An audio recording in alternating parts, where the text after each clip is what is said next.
So you're telling me there's a chance? Are you going to me? I would certainly like to. Hold it! Billy, I need your help, man. All right. Axel! The following is a world-class Bullshitters exclusive.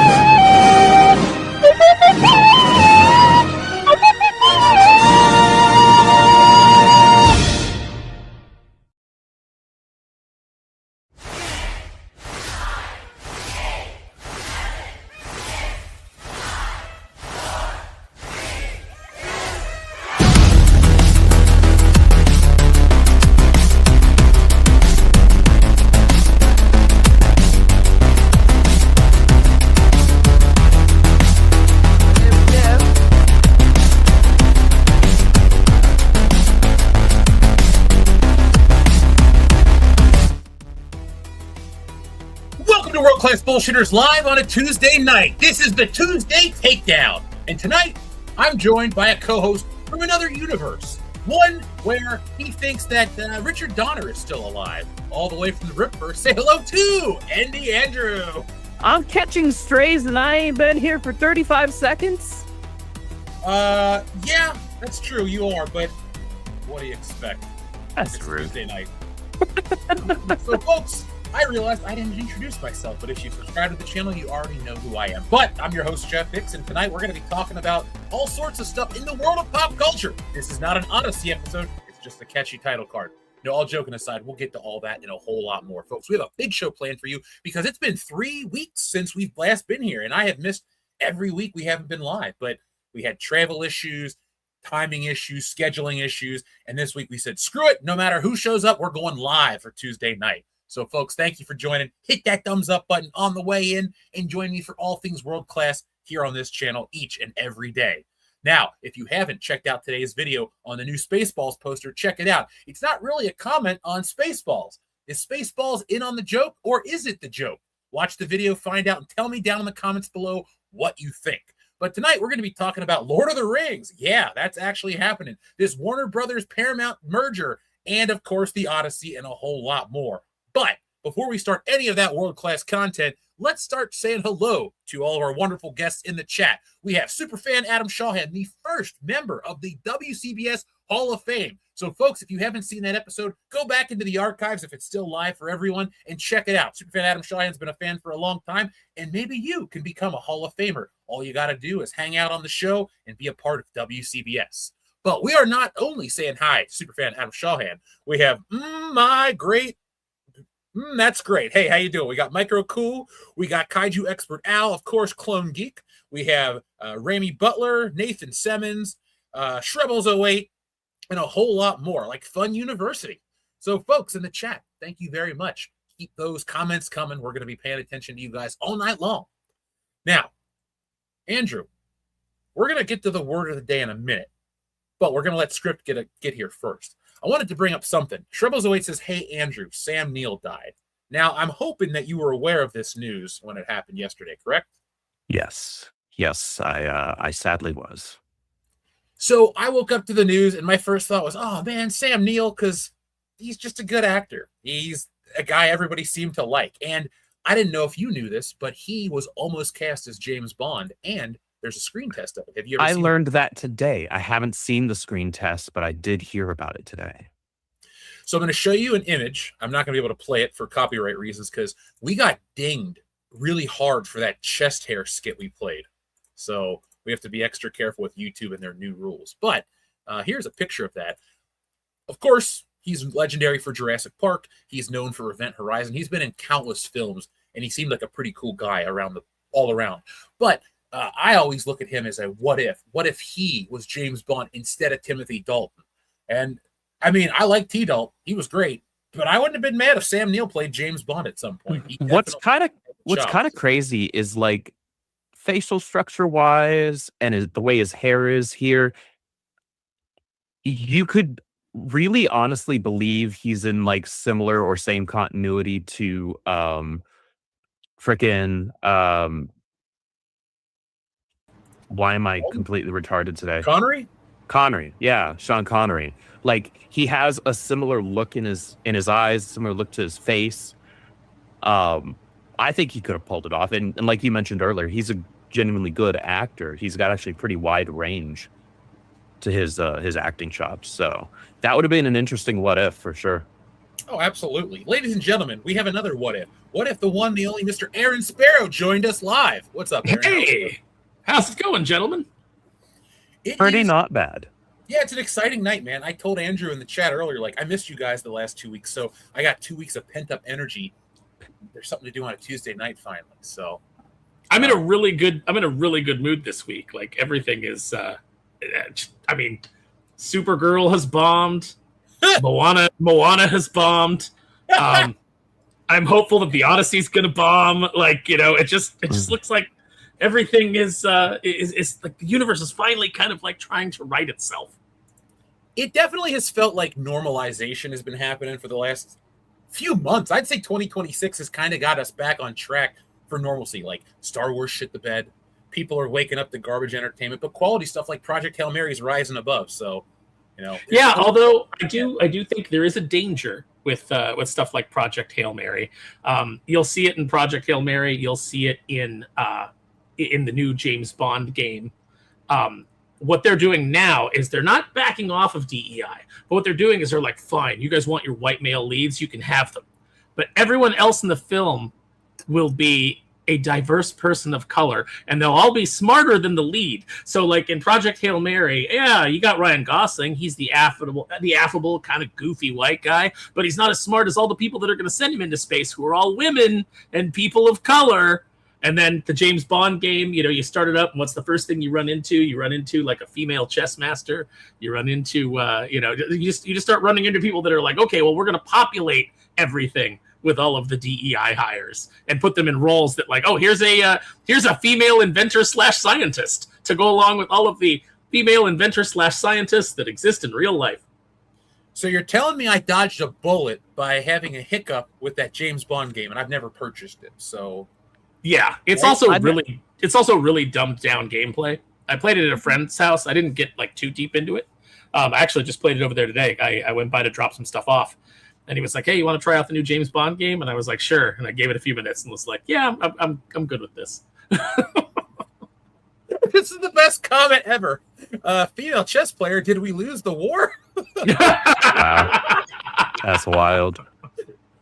When I think of chess masters, I think of Kronstein from Russia with Love. An interesting character who was a Spectre agent, but also so was Rosa Klebb. I saw this painting the other day when I was helping a friend move. It was for Libra. It was the scales. They really need to balance this shit out because, you might have one character be accurate, but if the rest of the world's kind of annoying, people are going to eventually stop. Like, I'm worried about GTA. Okay, let me rephrase that. I'm not worried. I don't give a shit. I'm interested to see how GTA 6 handles this situation because, people in the gaming industry all suck. So we're probably going to get more of that stuff into it. But well, here's the problem: is so you have your successful game developers that don't suck, right? Mm-hmm.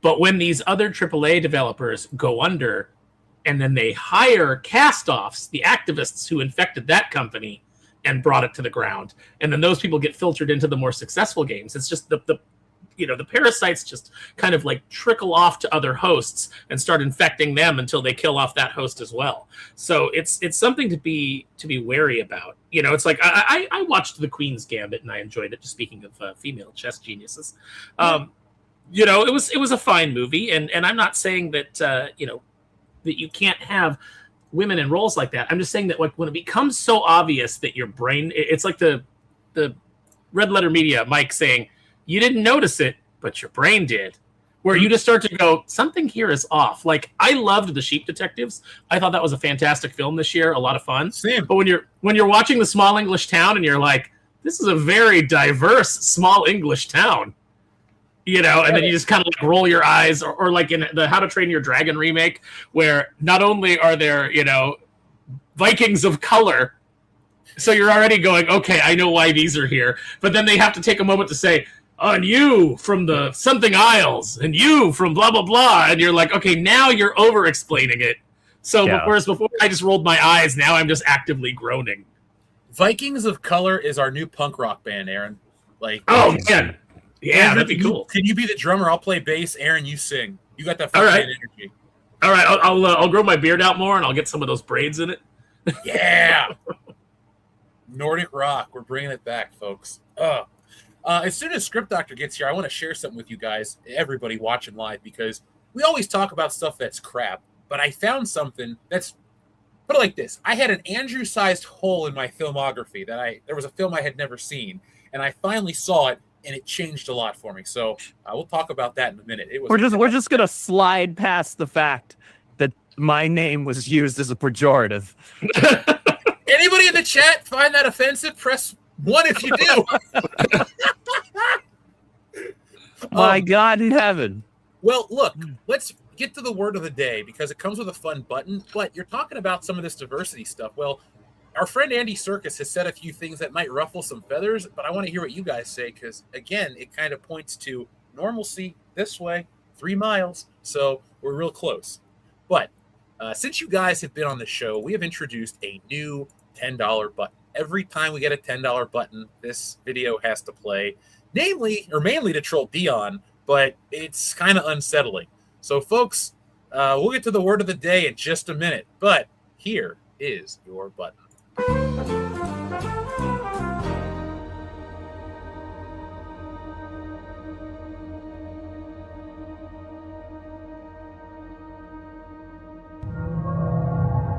Peter.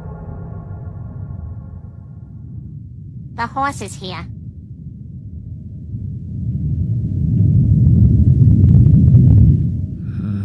Hello, Dion.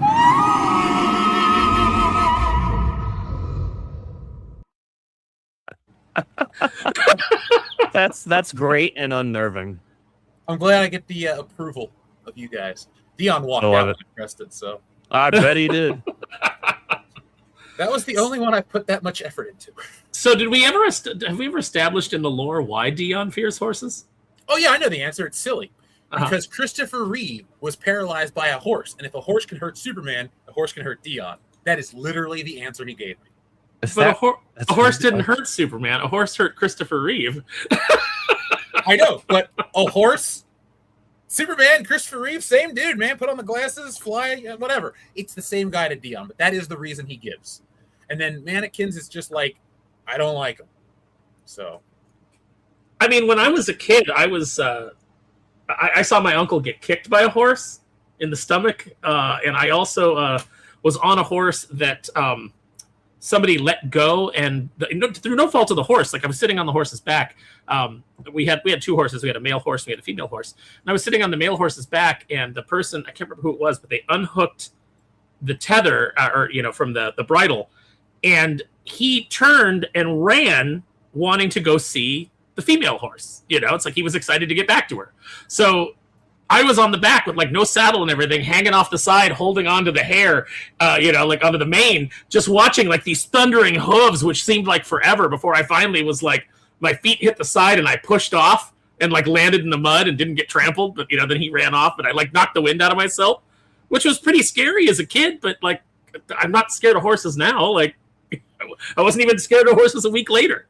Dude, when we went to New Orleans, we saw mules on Bourbon Street, and Dion crossed the road to get away from the mules. So, I mean, any kind of 4-legged hoofed creature is on his no list. Oh, man. Mules are so cool. I thought Indiana Jones on a horse was epic. Batman on a horse was epic. Horses are majestic creatures, but apparently they scared the life out of my best buddy. So I guess we won't be going. What do friends do on horseback that's not like Brokeback Mountain level shit? I don't know, but we're not going to do that. Anyway, speaking of Brokeback Mountain, the word of the day is Wang. The Wang Odyssey. The big Wang in Little China. This is a great one. Jurassic Wang. A few Wangs more. Freddy got wanged. Live free or Wang hard. Stop or my Wang will shoot. And Beverly Hills Wang. Stop or my Wang will shoot is crazy. I love it. So Jeff, when you've traveled out here to Southern California, you've been to Frankensons, the Nerd Ball. Yeah, when I lived out there, I went. Yeah. Okay. So I got a friend who works there. Oh, do you really? Oh, you have to tell me who it is so I can go say hi.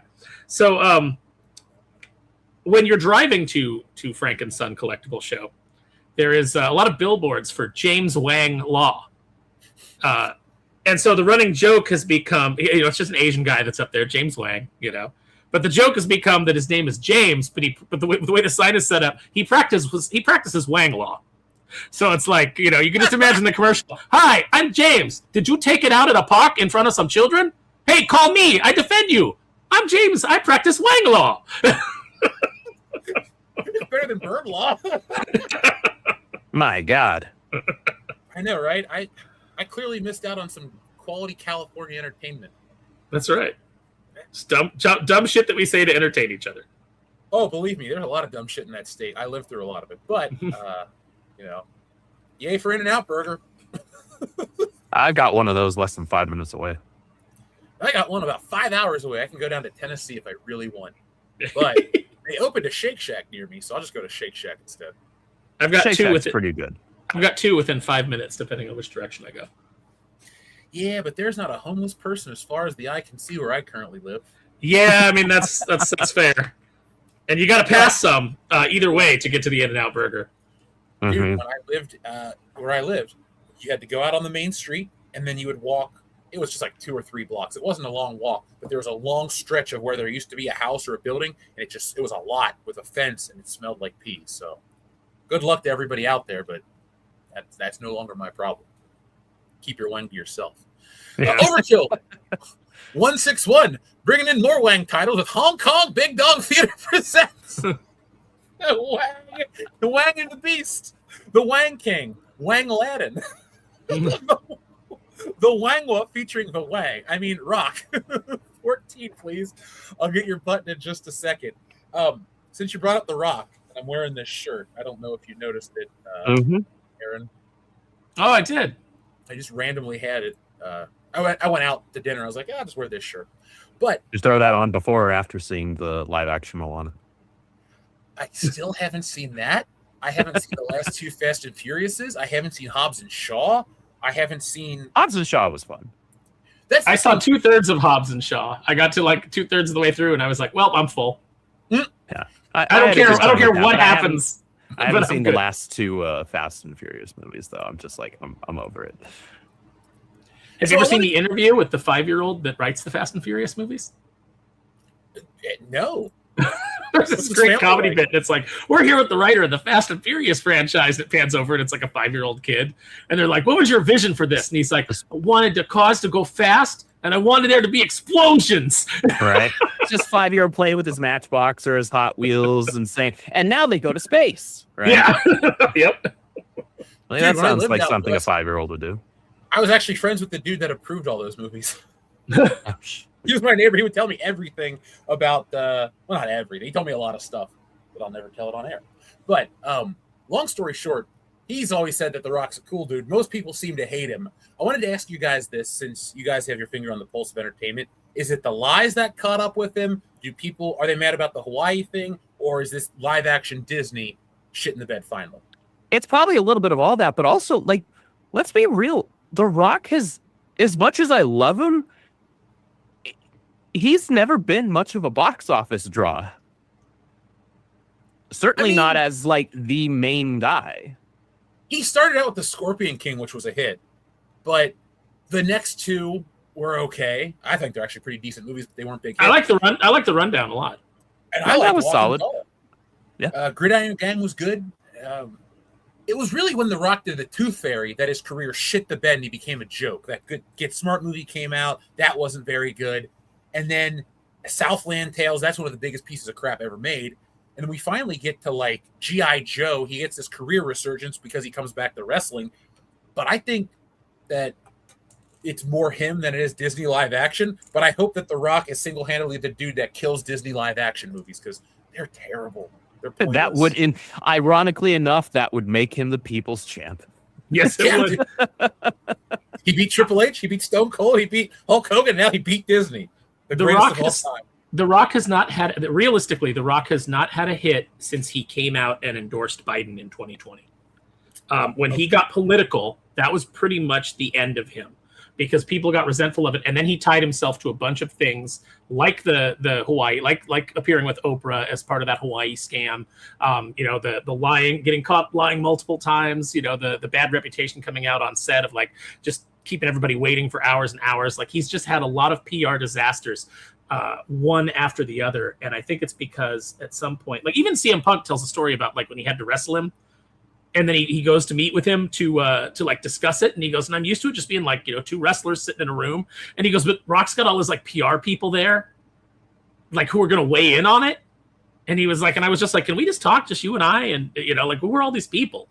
And the Rock's like, well, these are the people that I have to kind of like help me deal with these things. And it's just like, yeah, can it just be you and me? The weird part is like, most people don't realize as a wrestler outside of that moment, which here's my hot take. I met CM Punk. He's a cunt. Anything bad that happens to him, I cheer for because he's an asshole. And no, I didn't follow him to an airport. I paid $1,200 to go to a fan WrestleMania thing, and he's a dick. So I don't like him. But as a wrestler, like he always put everybody over. Jeff Hardy, the Hurricane. He constantly. That's the part where I don't mind anybody having hot takes on the acting. I'm not a fan. I think his persona's weird. But like the wrestling, dude, he kind of put over Alberto Del Rio too, didn't he? Because didn't he drop the title to him? No, he beat John Cena. Beat him for the belt. I must be misremembering that. I thought Del Rio came out and took it with after he got powerbombed by Nash. I thought Del Rio came out with the Money in the Bank briefcase. Money in the Bank, right? You're talking CM Punk, right? Yeah. Oh, I thought you said The Rock lost to Del Rio. No. Punk lost it from Del Rio cashing in. Right? Yeah, that was Summer of Punk 2011. Yeah. Okay. Yeah. I thought you meant The Rock. I was like, wait, no, The Rock just held it till Mania, then lost, and then fucked off for a year, like he always does now.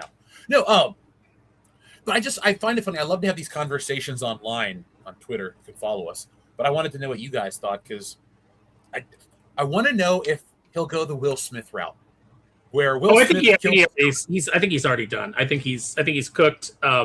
He's a real hard-looking 55 in the face, which I think didn't help with this whole Maui thing. It's one thing when it's just his voice and they can animate Maui to be appealing, but when it's Rock and like that wig, I just think that people looked at it and were just like, and again, it's a remake that's like 10 years old, but the larger picture is that, The Rock just, he can't get a hit and he keeps humiliating himself. Remember, the hierarchy of power in the DC universe is about to change. Yeah, that was one of the dumbest things that could have possibly been said. Like the only thing that I was genuinely excited for out of any of that was like when he had like put out the video saying, they were going to bring Henry Cavill back in, and then Henry Cavill did the video. There's like, yeah, I'm coming back to play Superman. And then we got him bright blue and all and smiling at the end of freaking Black Adam. That was the best scene in that movie. But then he's being summoned by Amanda Waller, and you're like, what? Yeah. Dude, that movie, first off, I took it personally. The Rock has released Doom and Black Adam on my birthday, and I saw those movies on said birthdays, 17 years apart, and it sucked both times. So Doom is better than Black Adam. Yes, it is, but not by much. At least he could still lose in his contract in that movie. They didn't have to count the punches to make sure he got just as many. That's another thing that came out that I think hurt him. It's like, based on what I've been told from literally somebody at Universal, some of that shit about him and Vin Diesel, the public has the story flipped. And I don't think this guy would just lie to me to tell me something I want to hear. I've heard way more stories than I'll ever tell because I don't want to get sued, but there's shit I'll tell you off air. It's like the Vin Diesel stuff was the one where I went, that's not the truth. But everything else, like the punches, that's lame. I think I roll my eyes because, again, I only cared about him as a wrestler. It was just like, you didn't do that as a wrestler. You lost more than you'd won. There's a thing that has everybody's percentages. Like Triple H rarely lost. Stone Cold won too much. John Cena won too much. Rock, Undertaker, a couple other guys, they did a lot of jobs for people too. So yeah, they put a lot of people over. I think that's the other problem is that it's I think there's no Rock. There's no Dwayne Johnson. Like the Rock is a character who he told us ad nauseum when he came back as the final boss. Like every press conference, it's like he was terrified that people were going to think that he was really that guy because he's like, when you get to play a character like the final boss, and you're like, shut up, just let it be. We know wrestling is a performance. but he was like so terrified that someone might think that he was actually beating Cody Rhodes with a belt and then showing the bloody belt to Cody Rhodes' mom. You know, that like somebody might take that and go, "Oh, The Rock is a mean guy," and he's like, "Well, I can't let that get out. My image, my image." I was watching wrestling in the 90s and early 2000s. Like, that would have been par for the course. Like, whatever, right? Like, I don't care. I'm not one of these soft new gen wrestling fans. Oh God, and it's weird too because it's weird. The new wrestling fans are the worst because they're they're SAWFT. Yeah, he's coming back. You see that, Cass? I did not. Yeah, they announced it last night. That's awesome. Your timing's perfect. That's hilarious. All I'll say is this though: that stupid shit The Rock does when he points to his arm, I just go like, oh. Like Aaron, you're a collector. Oh, like, I got the goosebumps, right? Yeah, like, that's so fake. Like Aaron, you're a collector. You have your certain rules you live by. One thing I always live by is I will buy shit with The Rock if he has hair. If he's bald, he represents this fake version that I don't like. But like over on the shelf, it's literally just shit from 25 years ago. Nothing new. So. Yeah, no, I'm the same way. Like I bought the one recently that they had. It was a Monday Night War Walmart exclusive where he's in the classic shirt. With the red and black one. Hair. Yeah, I picked that up. I did pick up the final boss just because I was like, I liked the whole like him being in the bloodline. It was just the fact that he wouldn't shut up, and then the way that ended was terrible with the whole Travis Scott debacle. Dude, that was the worst WrestleMania ever, and it's one that I intentionally skipped, and I'm glad I did because I'd have been pissed if I paid to see that. I went the following year. This current year it was $100. We got in for super cheap, and it was still a garbage show. But you know, no Travis Scott. At least it was. Was it Randy Orton and Cody? No, Cody Rhodes and Roman Reigns. Speaking of Cody Rhodes, I did pick up a Stardust figure today. Because it's the only time I've ever found Cody particularly interesting or entertaining. Dude, that theme song is on my like playlist, and any wrestling game that I make my character Fred Fucks, it always uses the Stardust theme. So it's just like I love that music. It's so awesome. I have a song by my friend Jesse Snyder back when you could put your own song on. I had a song by Jesse Snyder that was my creator wrestler. It was all about don't hate me because I'm beautiful, hate me because I'm your girl. Damn. Dude, when you could put those custom soundtracks, I always use a Metallica song called No Leaf Clover, but I would chop it up to where it would be like the epic opening and then this specific part because they had all this orchestra. But they'll never license their music in a video games. Well, a non-Guitar Hero game, put it like that. Well, I mean, I imagine you can still, if you're playing the PC versions, I imagine you can probably still customize your own music. But you can mod the shit out of those games. Yeah, and I think that console is going to be the way to go, obviously, with all the shit that Sony's doing. So, yeah, I was telling Andrew, man, I'm tapping out. I'm not buying a PS6. Don't even own a PS5. Building a PC in 2027. I'll get a super deluxe one that's going to last me like 5 years. So let's press number 14, and then we have a great question that you'll definitely want to talk about too, Aaron. And you know what? Since we're talking about wrestling, here's a button, Overkill. Who can say where the road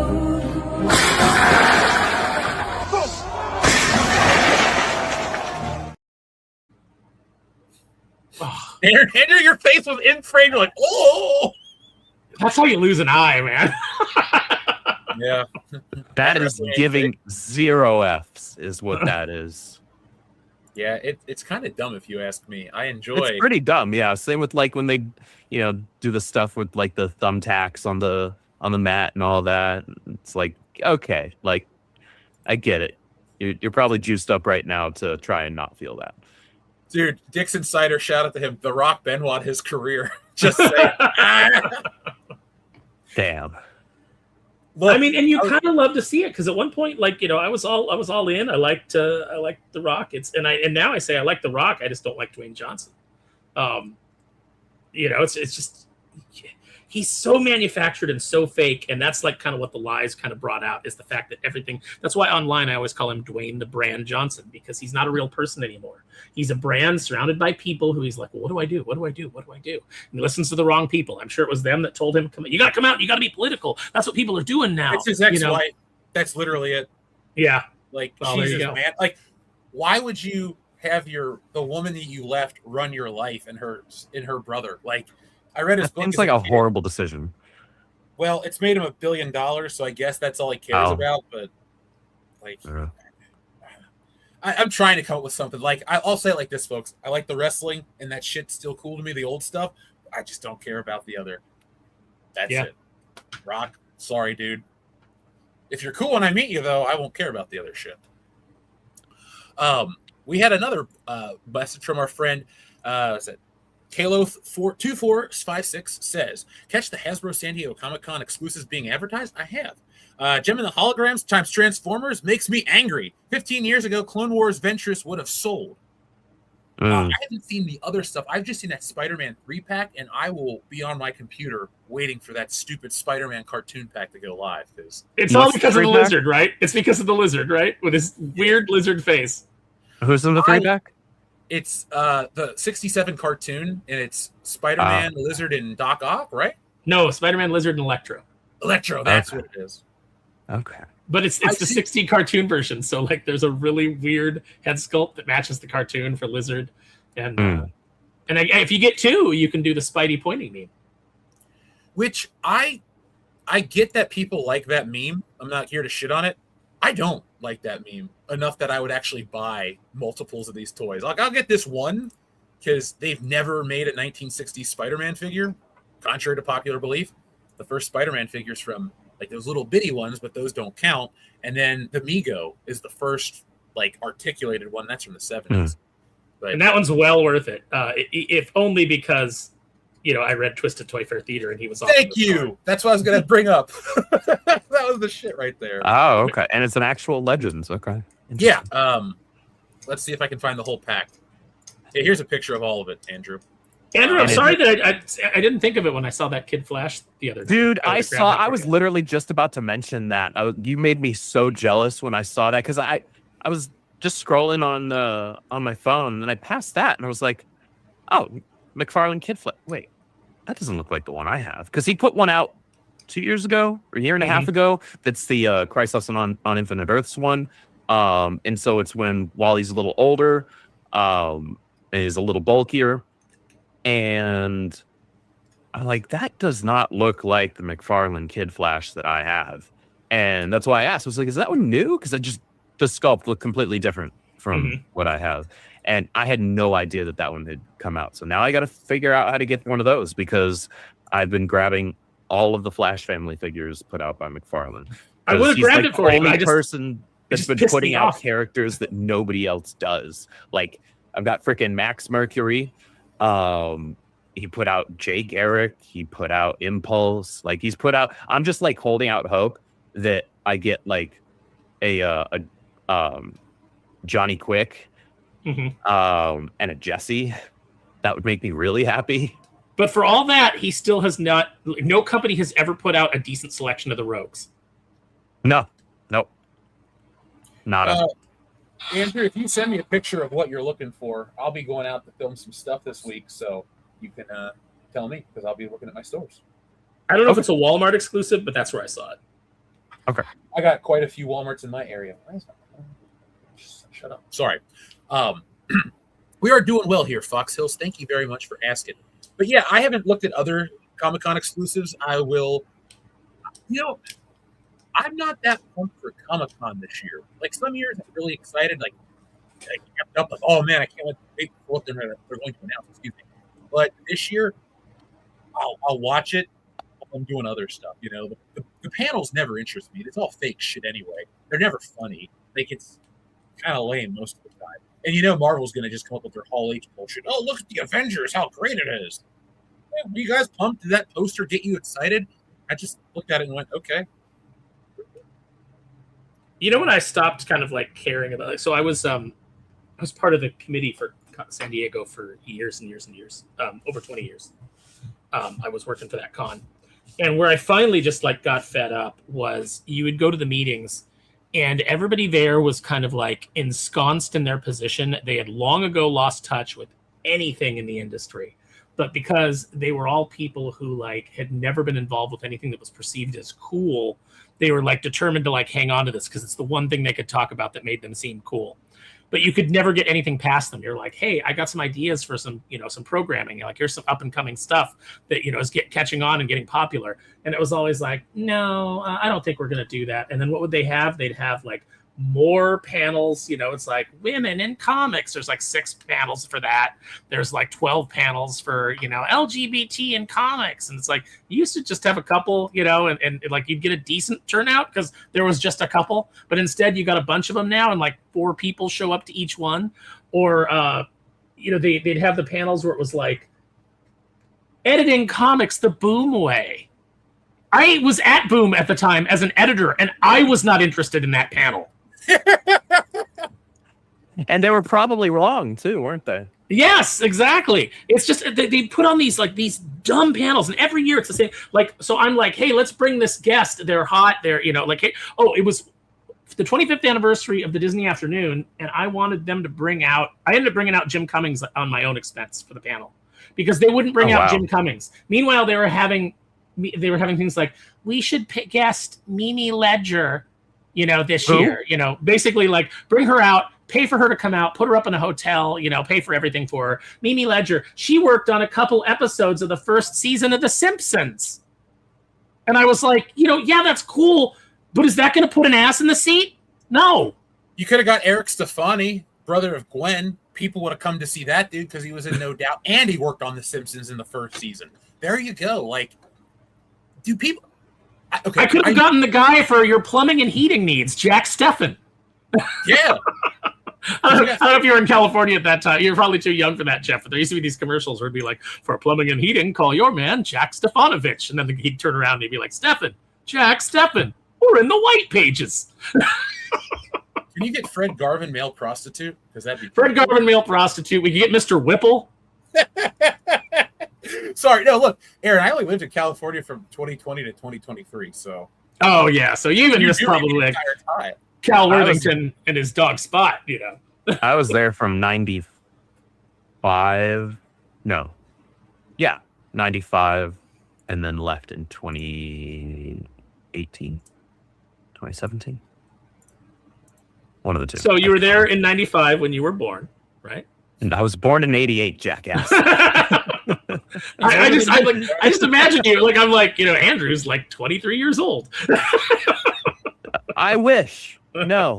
I would love to have known a 23-year-old Andrew. I don't know if we would have gotten along. Wait, no, hold on. That would have been what, 2011, right? Yeah, we probably would have been pumped for the Avengers, so we probably would have got along. I was more or less the same person, just less facial hair. Yeah, well, remember how it used to be? It used to be you just, be bicycling around your neighborhood and you'd see a guy in an Avengers shirt and you'd be like, you like the Avengers? I like the Avengers. Are we best friends now? And you were. Yeah. Nowadays, I see people in like certain t-shirts and I'm like, oh, like Dead Kennedys. I'm like, oh man, Dead Kennedys. It takes me back. What's your favorite song? And they're like, I don't know any. And I'm like, I'm not going to be that guy that like critiques you for wearing the band shirt. I just walked away and was like, okay, I guess it's just a cool logo now. Well, it's like they asked Pedro Pascal on like the red carpet, like what his favorite Prince song was, and he was like, "Oh, Purple Rain." It was like, you basic bitch. That's because that's the only one he knows of, probably. Everybody knows Let's Go Crazy. But if you asked him what his favorite Erasure song was, or Pet Shop Boys, I bet you'd know the whole catalog. I mean, West End Girls or East End Girls. You're like, Pedro, what's your favorite Indiglo Girls song? Oh, so many. Yeah, he just seems like that kind of chick. That's such a red carpet answer. Right? Like when you can't name anything because you don't actually freaking know. So you just give the blatant, like, super vague, oh, so many, I can't pick. I love them all. Like, shut up. At least just say I don't listen to them. Like, be real. Or at least like make an Office Space reference and go, I celebrate the man's entire catalog. Exactly 7 minutes. I'd respect that. Mm-hmm. I'd respect that. See, Office Space is just another reason why 1999 is the greatest year in movie history. I won't even argue it. Like, you could say 1985, it's got great films, but 99 is just an embarrassment of riches. It's just every release window is something classic or something you're like, oh, wait, that's amazing. I don't even remember it. And it's also got The Matrix, so. Well, when you see like the marquees of like, like someone will post an old marquee from back in the day at the mall, and you look at it and you're like, let's see, what was in theaters at that time? oh, RoboCop 2, Gremlins 2, Predator. You know, it's like Big Trouble in Little China. Like whatever it is, it's just like it's just banger after banger after banger. You should have. I wish you were available on Thursday, man. We're doing this game. We're finishing up this Thursday night where we're trying to figure out what the greatest movie summer is of all time, and we're doing an S through F tier. And oddly enough, because I have the paper here, we had way more S tiers than we did anything else. So summers of 77, 80, 81, 82, 84, 85, 86, 87, 88, 89, 96, and 99 were all S tiers. So a lot of movies came out in those windows that are great. Oh, yeah. I guess since script isn't going to show up for a while, I wanted to share this with the audience real quick. So, folks, like I said, and we'll get to Justin in a second because I got a lot to say on that one, and then we'll get into Diversity, The Odyssey, and what's the other one? Shit, they're all pulled up here. Sorry. Oh, the Warner Brothers Paramount deal.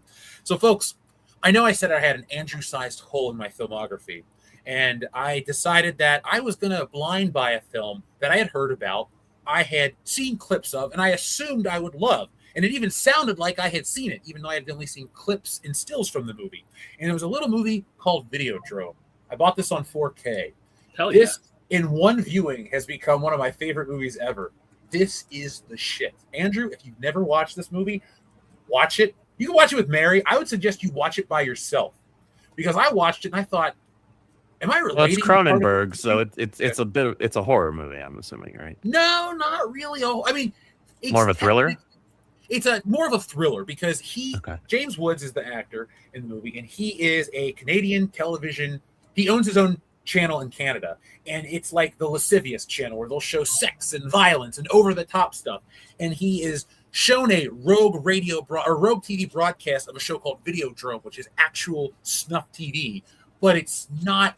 It's deeper than that. It gets into a little more of a conspiracy, and it's a lot like They Live. So.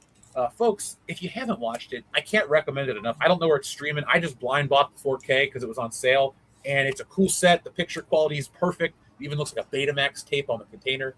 Oh, wow. So, yeah, even the back, it's got the reels. But I just wanted to bring this up because I wanted to know if you guys had seen it, because I go on watching more modern stuff, and I tell everybody, the new stuff isn't that great. I'm not that excited. I'm going back and finding some awesome stuff, and I'm trying to recommend it so people can find something to entertain them. That's world class. Yeah, no, that is a good choice. It's been years and years since I've seen it. You just reminded me that it exists and that I need to go revisit it. One thing I did revisit recently, which is still just as weird and hilarious as it always was I had an opportunity to meet Jeffrey Combs, and he he starts the conversation by saying like, "Yeah, I was up at this convention. It was like the anniversary show for like this little indie horror film that I did like back in the day, Reanimator." As if like I would be like, Reanimator, what's that? Aaron, Reanimator was the movie I watched after Videodrome. Yes, I got the Arrow Video Steelbook. Somebody gifted it me for Christmas one year. I love that movie. Like. Did I ever tell you the time I met Barbara? Oh, I didn't meet Barbara Crampton. Barbara Crampton found me out. Did I ever tell you that story? No. So I used to work horror conventions as an artist. I used to go to Horror Hound and anything that was kind of in the Midwest. And I had a little bit of a following. It was cool. I'd always take new art prints. Well, I'm always looking for stuff to get. Here's the business model, folks. Here's how, if you're ever going to do it, how you can make some money. If you make prints of the actors and the movies and the things that are going to be there, people are always looking to get shit autographed. So if you come up with something really cool, you have a better chance of selling it to get autographed. Like when The Walking Dead was hot, I could just take anything with The Walking Dead and sell out instantly. It was great. But that same year that I did all the Walking Dead stuff, I took a Reanimator poster print. But what it was the severed head scene, but it was drawn from her perspective. So you saw her thighs and everything down there, and this head's going. And people kept buying it, taking it to get autographed. And she walked by the table towards the end of the con. She goes, "That's where it came from." And I was like, yes. So it pissed her off, and I made money from it. So I love Barbara Crampton. Oh, no, see, what she should have done is she should have said to you, "Hey, how many of these can I buy?" And then taken them with her to every convention she went to and made a shitload of money. Yeah, well, I guess she chose to be offended that day. But Barbara, I'm a much better artist. If you want to commission me for another Reanimator head-on-head scene, no problem. It'll be a lot better. My inking has improved tenfold. So yeah, it'll be great because she could. I'm telling you, she could just set up a deal with you where she's like, "Hey, can I just reorder prints from you whenever I need them?" You'd be like, "Sure." She'd take them to shows and sell out every time. Look, if any actor who's been in a horror movie would like to commission me for some of that stuff, I'll work with you. We'll make a deal. We'll make you some cool artwork. So info@worldclassbullshitters.com. And I would encourage y'all to take advantage of that because Jeff is a hell of an artist. Hell yeah. Thank you. I will share with you guys off air. I got this side project. I call my business partner, who's my friend, but we're doing a trading card game. Well, let me rephrase that. It's a card game, but it's not like Pokemon trading card. It's something else. But I completed some of the character work, and I've been showing it to my friends. So I'll share it with you guys if you want to see. They're just the black and white right now, but I think they turned out pretty good. Did you have? Did you by any chance have the piece of artwork that you did for me for Doomface 2 handy, Jeff? Because we could throw that up there and show the. Let me see if I got that easily available. I know I tweeted it out. Oh, cool. Oh yeah, dude. You think that Wokebusters is going to be a part of a crossover, and I'm not going to be pumped and tell everybody about it? Here's the thing, dude. When that's ready to go, you tell me. We will do a special episode. We'll bullshit about Kneel Before Doomface. We'll talk about Wokebusters. We'll talk about the greatest crossover.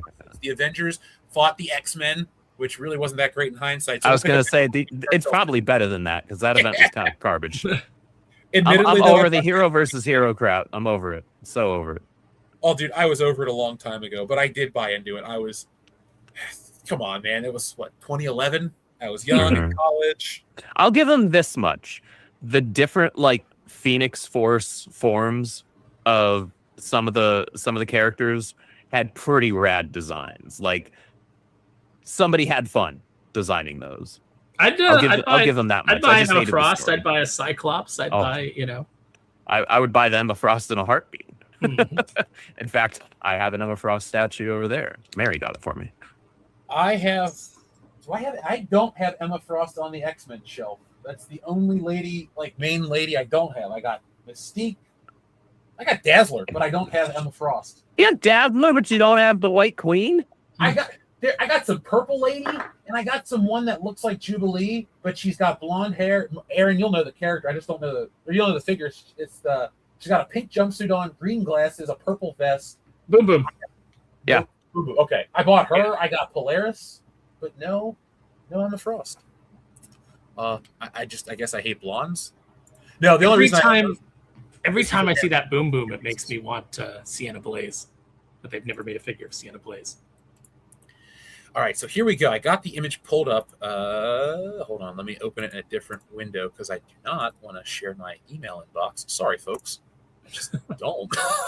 Lots of secrets. Yeah, I mean, I'll share my Xbox Live gamer tag if you really want to. So, folks, Aaron has a wonderful comic book series called Kneel Before Doomface, and in issue 2, there is a crossover with a certain group of outrage exterminators, a little group called the Wokebusters. So, coming up in Kneel Before Doomface, you will be able to see this Wokebusters billboard I drew and built out in Photoshop for this comic. So, Aaron, thanks for thinking of me, dude. This was a lot of fun. Yeah, no, it's like when I saw the concept for Ghostbusters and I saw what you were doing, I was like, that could easily fit within the universe of Kneel Before Doomface, and wouldn't it be fun to be a crossover? I was like, so let's start hinting that they might actually be in the same universe. Well, wish me luck. Wokebusters is being currently read by a company, so yeah. Very Let's cool. go. Yeah, I was excited because we know a guy, Aaron, and he helped me get in contact with this person because you're working with him too. So long story short, I'm hoping it goes that way because I reread Wokebusters the other day and I thought to myself, I need to push this one more. This was a lot of fun to make, and I think it stands up on its own beyond any kind of connection to wokeness. There's no connection to wokeness, but you know what I mean. But anyway, folks, this is going to be out when, Aaron? So 2, the inks are done. Colors are being finished now, and I'm currently shipping Kneel Before Doomface #1. That has been taking up most of my day every day. I'm sitting down and I'm packaging stuff. I decided to just the timing, the way everything was going to work out.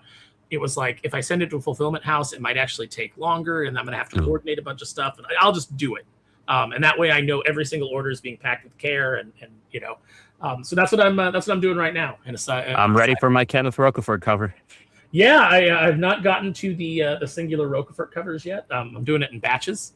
So it's like, that makes sense. I'm not in a cover. rush beyond like just wanting to read it, and I told myself I'm not going to read it until I have the physical copy, because I have the digital one that you sent out, but I want to read the actual book. Andrew, right? Did your big Stealing Solo package arrive? It did. Good. That those shipping boxes were hard to get. That like outer one that it came in. Yeah. It took weeks to fucking find one. I had to. It was packed perfectly though. Oh. It was packed so well, and there's a lot of stuff in that box. Like I forgot when it like arrived. I had totally forgotten everything that all came in it. I just remember pressing the button of like, oh, there's only 3 of these. I'm getting one of those, and I didn't honestly read what was in it. I was like, just give me the thing, right? But then I remember cracking it open and being like, nothing was moving in this box when I was carrying it from my locker to my apartment. But just nothing was shifting around. It was just like I even could have, shook it and nothing was moving. So excellent job on the packaging, and I'm excited to dive in. We got to remember the box that you bought, like the set, that box is part of it to me. Mm-hmm. So that had to arrive just as good as the book. Yeah. Because it's like, that's the thing. Now there are 5 left. They're sitting in this like other big box. So eventually when I should bring those to conventions. I could or wait until Frankenfish. You could do that as well. Either way. The thing is, I don't have any more shirts. I'm out of like any of the extra stuff because the way Kickstarter operates with, you have to. I like Indiegogo a little more. I might go back. I don't know what's up with it. But my point is, that stuff was. It was fun to ship out. And Aaron, I'm glad you're almost done. I'm done with my shit. The only person's package I have is Script Doctor's here. That's it. So. Sorry, Script. That's probably why he's not here. He's angry. He's like, I want my Stealing Solo too. That's what it is. Man. But folks, if you'd like to read Stealing Solo or Wokebusters, you can just go to stealingsolo.com or wokebusterscomic.com. But Aaron, where can we find Kneel Before Doomface 1 and 2? So I'm not offering number 1 right now until I fulfill to all the backers.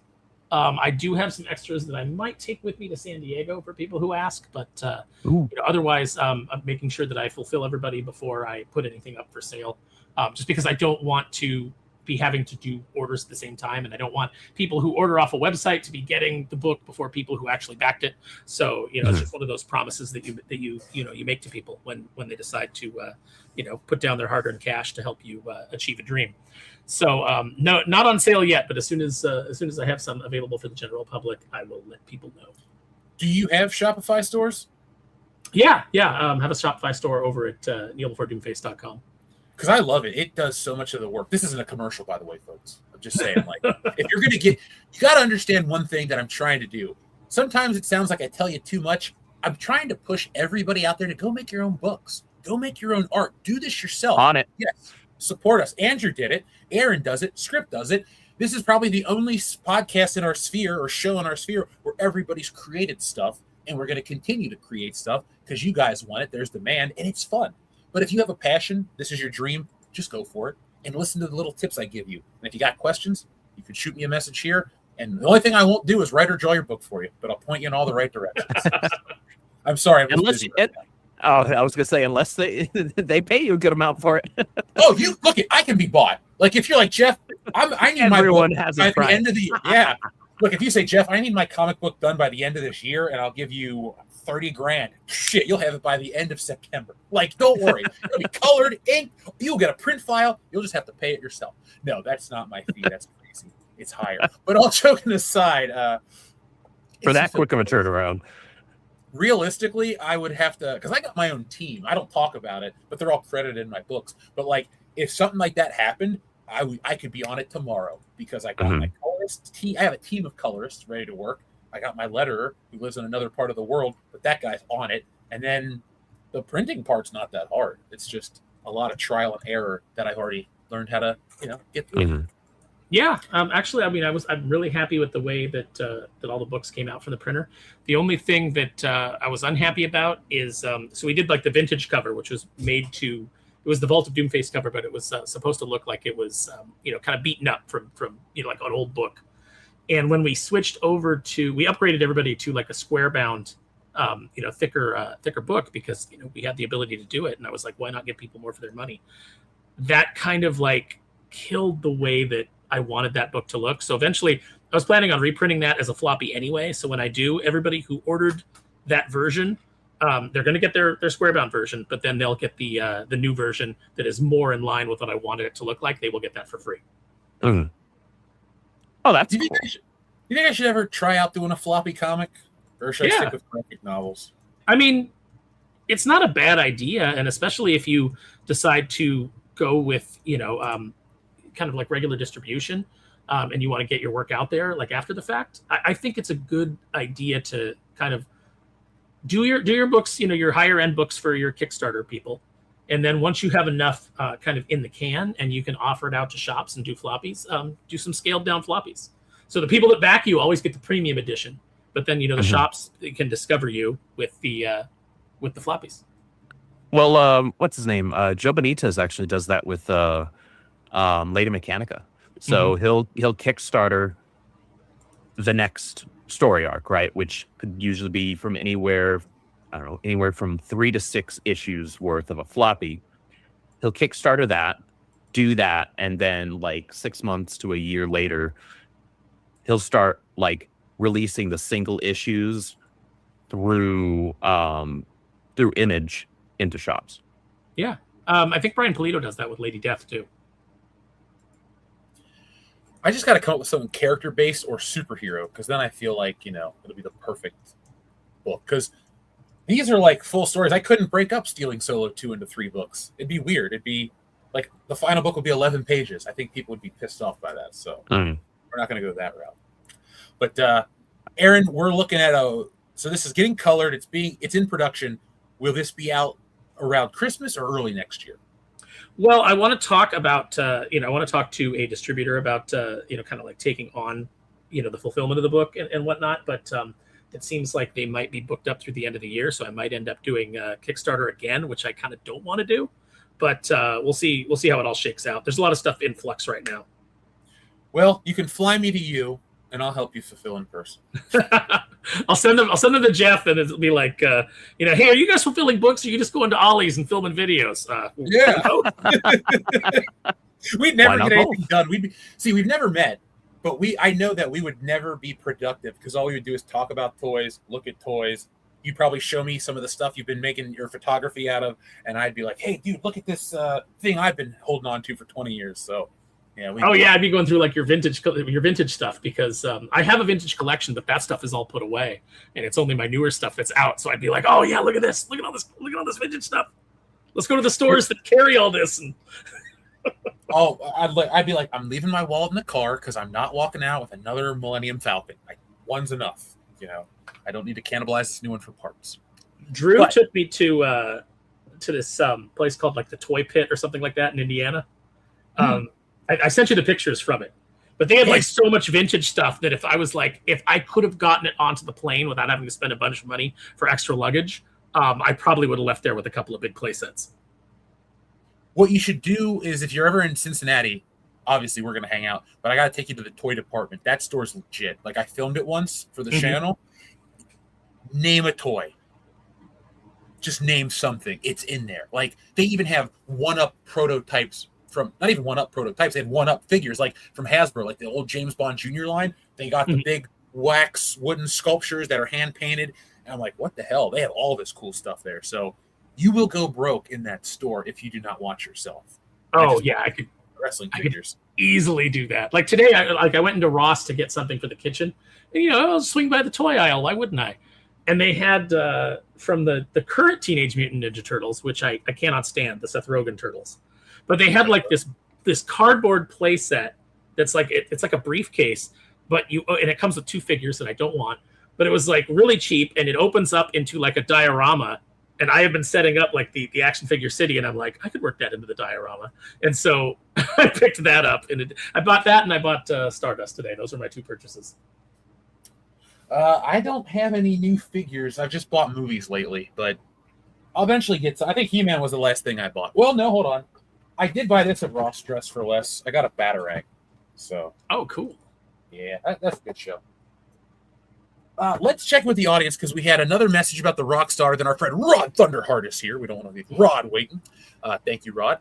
But our friend Justin Booth 89 says Dwayne Johnson's daughter is even worse. She laughed and celebrated Charlie Kirk being assassinated. That's just sickening. I did not hear that. I dislike that he's a Nepo baby, but that's tasteless. I had not heard that. That would be tasteless to do regardless of who got assassinated. Somebody got assassinated. Unless it's an evil dictator, then I'll really feel bad. Yeah, but I'm saying, like, in general, I'm gonna have sympathy for somebody getting killed. You know? Yeah. Like, I didn't. At least for their family. You know, even that's if an awful thing to celebrate. Yeah, I feel. I mean, I didn't like Lindsey Graham at all. And like I said to Sully on Twitter, I said I don't celebrate his death, but I also don't mourn him. I'm completely indifferent, and that's about as far as I can go. You know, now I think that he's an old guy that died, right? Yeah. Yeah. To me, it's different when, like, just because you don't like what somebody says. Like, look, I don't like Anita Sarkeesian. Well, he might have been murdered. I don't want Jeff. anything bad to happen to her. He might have been murdered for all we know. You know, all the weird stuff going on the world stage. Oh, yeah. It's true. Like, isn't AI Mitch McConnell a thing right now? No, I talked to him the other day for 20 minutes. We had a robust conversation about, Supergirl. He was really looking forward to seeing it. You know, it was his number one movie that he was excited about. He got through more than 3 words? Yeah, no, he was remarkable. He was sharp as a tack. Did you know we have a Mitch McConnell button on the show? Do we really? What are my thoughts about what? Running for re-election in 2026. That's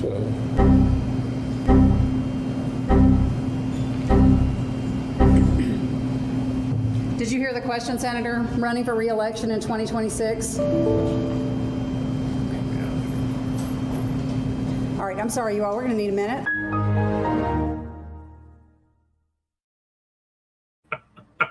Part of me wants to feel bad because that's somebody's mind deteriorating, and that is a thing that happens. But man, I can't stand politicians.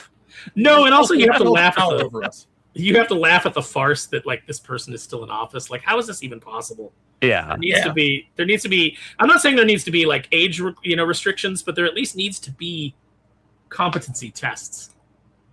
Shit, I'll say age restrictions. Fuck it. I don't care if you're like 80. Just retire. Go play golf. Watch The Price is Right. Like, I don't care what you do. Go live a happy life, but don't. But why retire when you can get millions of dollars for doing effectively nothing still? Fine, Andrew. Then fire him out of cannon into the sun. I don't care. It'll be a great spectator sport. It's like, do that with just about all of them in Congress. As far as I'm concerned, I'm here. Let's make a show out of it. I'll crack open some beers, grill some burgers.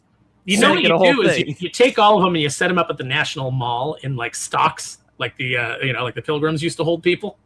You know, put them in the stocks, and for $5, people can throw a vegetable of their choice at them, and then we'll pay off the deficit. But when you're throwing a vegetable at effectively what is a bipedal vegetable. Yes, it's vegetable on vegetable crime, Andrew. But Justin, I didn't want to shortchange you, man. I don't like his daughter because she's just like, she was like, "Oh, I worked so hard to make it in this business." Really? You fucking did? You mean your dad, arguably the second most famous wrestler of all time, didn't help you get in? You really worked your ass off, Ava Rain, didn't you?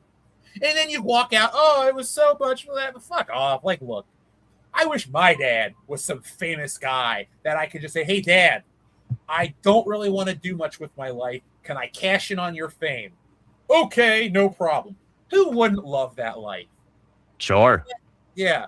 That's what the Rock's like. You faced so much diversity, you poor sweet summer child. She's faced diversity, not adversity. Diversity. Well, here's the thing about her. Yeah. Rock could help her get into wrestling, but with a face like hers, The Rock couldn't even use all his pull to get her ass in the movie. She looks like him with a wig. Like, she looks like she could be my sister. Ugh. Anyway, I'm not a fan of hers. I didn't think she was that funny or interesting or good. But Here's somebody that's great. Our friend Rod Thunderheart, who says, "Hail WCBS. Dwayne Johnson's problem is he carries his wrestling ego into his movies. He has a thing in his contract that he could never lose. That is hubris. Jesus, it's just a movie, not wrestling. You're bringing the story to life. Leave that ego at the door." Yeah, be like Sean Bean. Be willing to just die in literally everything. They say in this scene, Rock, you're gonna lose to Jason Statham, and he says, "That doesn't work for me, brother." Creative control, dude. Speaking of creativity, say hello to the one, the only, the Script Doctor. I made it. Yes! Script Doctor. How's it going, everybody? What's going on? I have good news for you, Script. What's going on, man? Rambled on for an hour, and you haven't missed any of the topics. I was good. Yeah, we have. That's fantastic. Jeff made that sound like that was the most incredibly rare thing that had ever occurred in any one of our lives. But for us, it's actually just a Tuesday. Yes, I like that reference, my friend. Also, I this got is you. like I'm world class. You are. When I see you, pinky out. You got to give me the information about that con next year. I'm willing to go down to Florida and be a part of all this shit. I just haven't heard from anybody yet. So. Oh yeah, MegaCon, absolutely. Yeah, just shoot me emails or Twitter messages, anybody, because I'd like to go hang out, take books, do everything. I'm making my way to bigger cons now. Now that I got a couple more books under my belt and things are, under control here.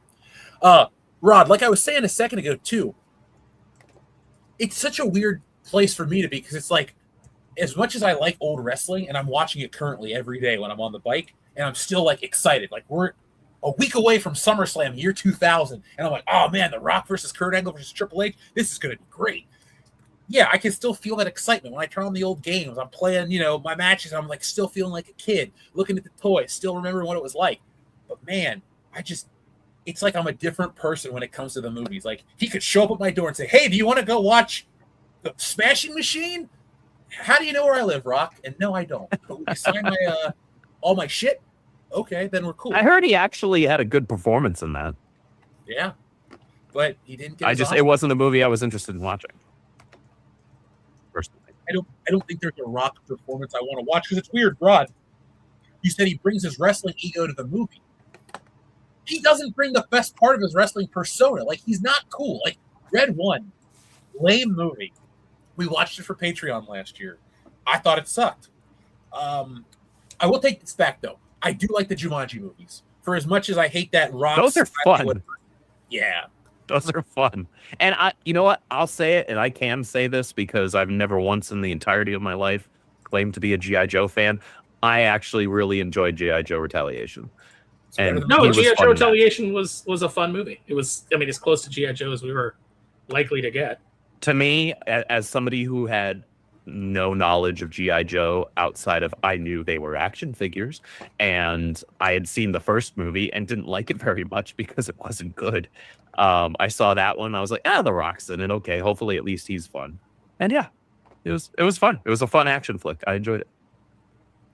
I'm just shocked that no one has lauded The Rock's performance in Southland Tales. It's just it's Academy Award worthy. That was brought up earlier, actually. That is one of the biggest pieces of crap I've ever seen. And that's not hyperbole. That part where he goes, "I'm a pimp and pimps don't kill themselves," and then like Justin Timberlake sings that song into the camera. No.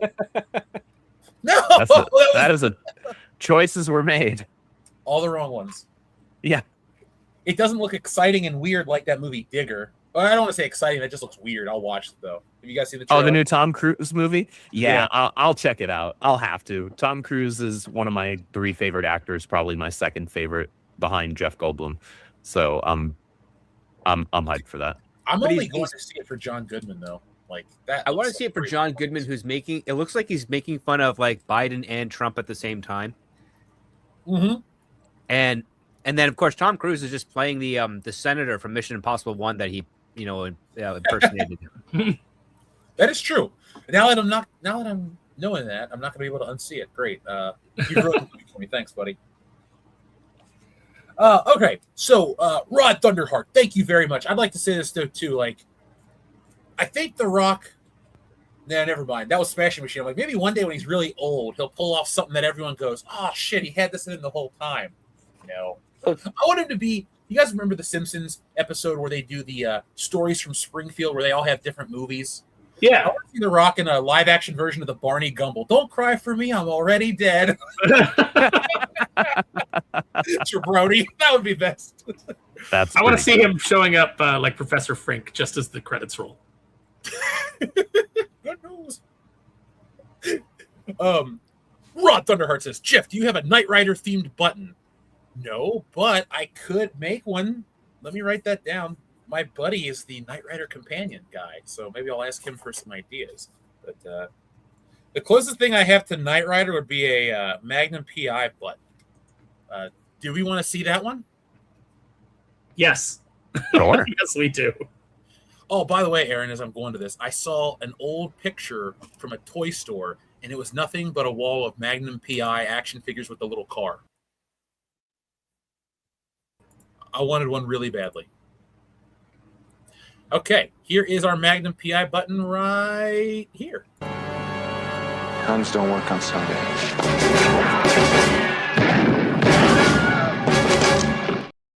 Sweet Mother Mary. That was Mother Mary. She did. I love the meme when it's like that people use whenever whenever something really obvious happens, and they show you the meme of Magnum just always looking into the camera with that smile, like it's just a bunch of shots of him just turning to the camera, like, yep. You could definitely cut in Sally Field as the flying nun in like the close up instead of the one that's actually there.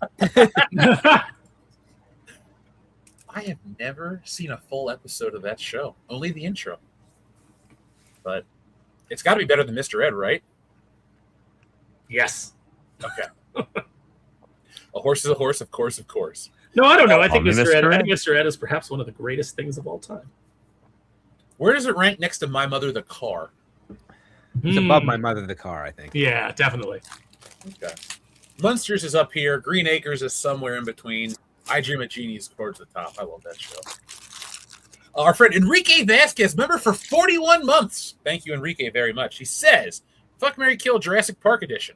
Okay, we got the Ford Explorer, the Mercedes ML320, or the Gyrosphere. And then we also have the T-Rex, the Raptor, or the Mosasaurus. That's two different FMKs. Well, Enrique's been a member for 41 months. When you've been a member for 41 months, you can, put as many as you can fit in the message. Fair enough. Okay, I'm going to F the Jeep. I'm going to marry the Mercedes. I'm going to kill the Gyrosphere. Same. It's a Mercedes. I will marry. I'll marry the Ford Explorer. F the Gyrosphere. Because it seems redundant because the Mercedes is probably going to kill itself because they're constantly breaking down anyway. But there it is. Well, there it is. And then I got that Jeff Goldblum reference, by the way. I appreciate you.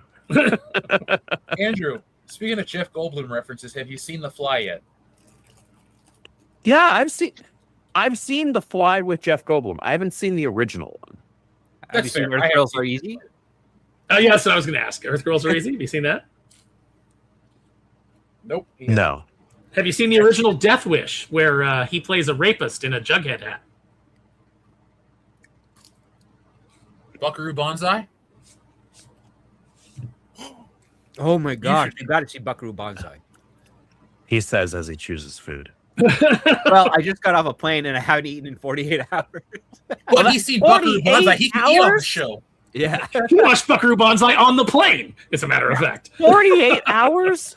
Yeah. I would be the grumpiest mofo right now.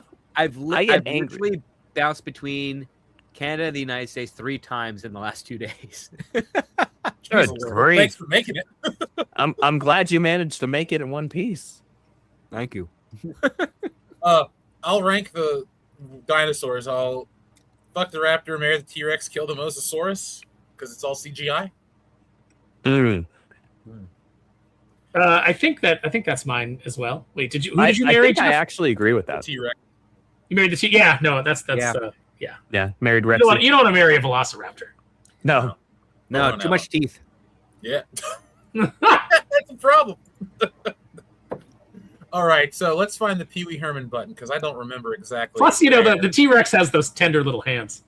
Oh, yeah. Exactly. and it's always going to ask. It's going to keep you alive because you can always scratch its back or tail. Yeah. Did you guys ever see that cartoon Primal? Yes. That was awesome. That guy had a pet dinosaur. And Gendy, he's doing Conan now, an animated Conan. I'm checking that out day one. I don't remember that one. You haven't seen Primal? When did that show come out? During the pandemic. Oh, Right. So it's like super new. Okay, never mind. That's why I stopped watching. Well, I don't know TV if it's when super new. It's 5 years. Last time I was still watching TV, Bones and Smallville were still running. Okay. Gotcha. It's on HBO Max now. Okay. So check it out. Honestly, it's worth it. Like, it's really good. All right. I'll take your word for it.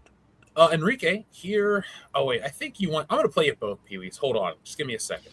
So what's today's secret word, Cocky? Today's secret word is John C.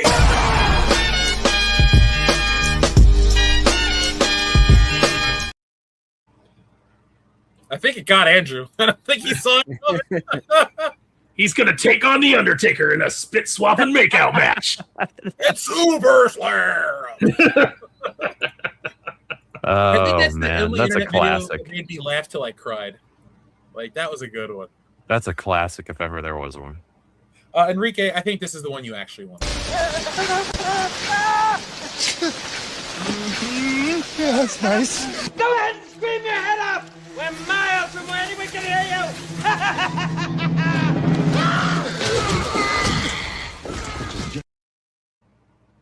you. That's pretty good editing for that clip. I'm not gonna lie. Yeah.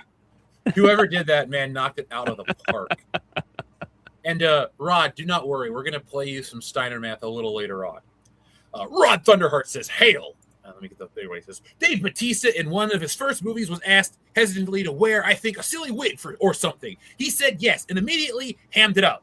Then to defuse, he said he's there to help them make the best movie.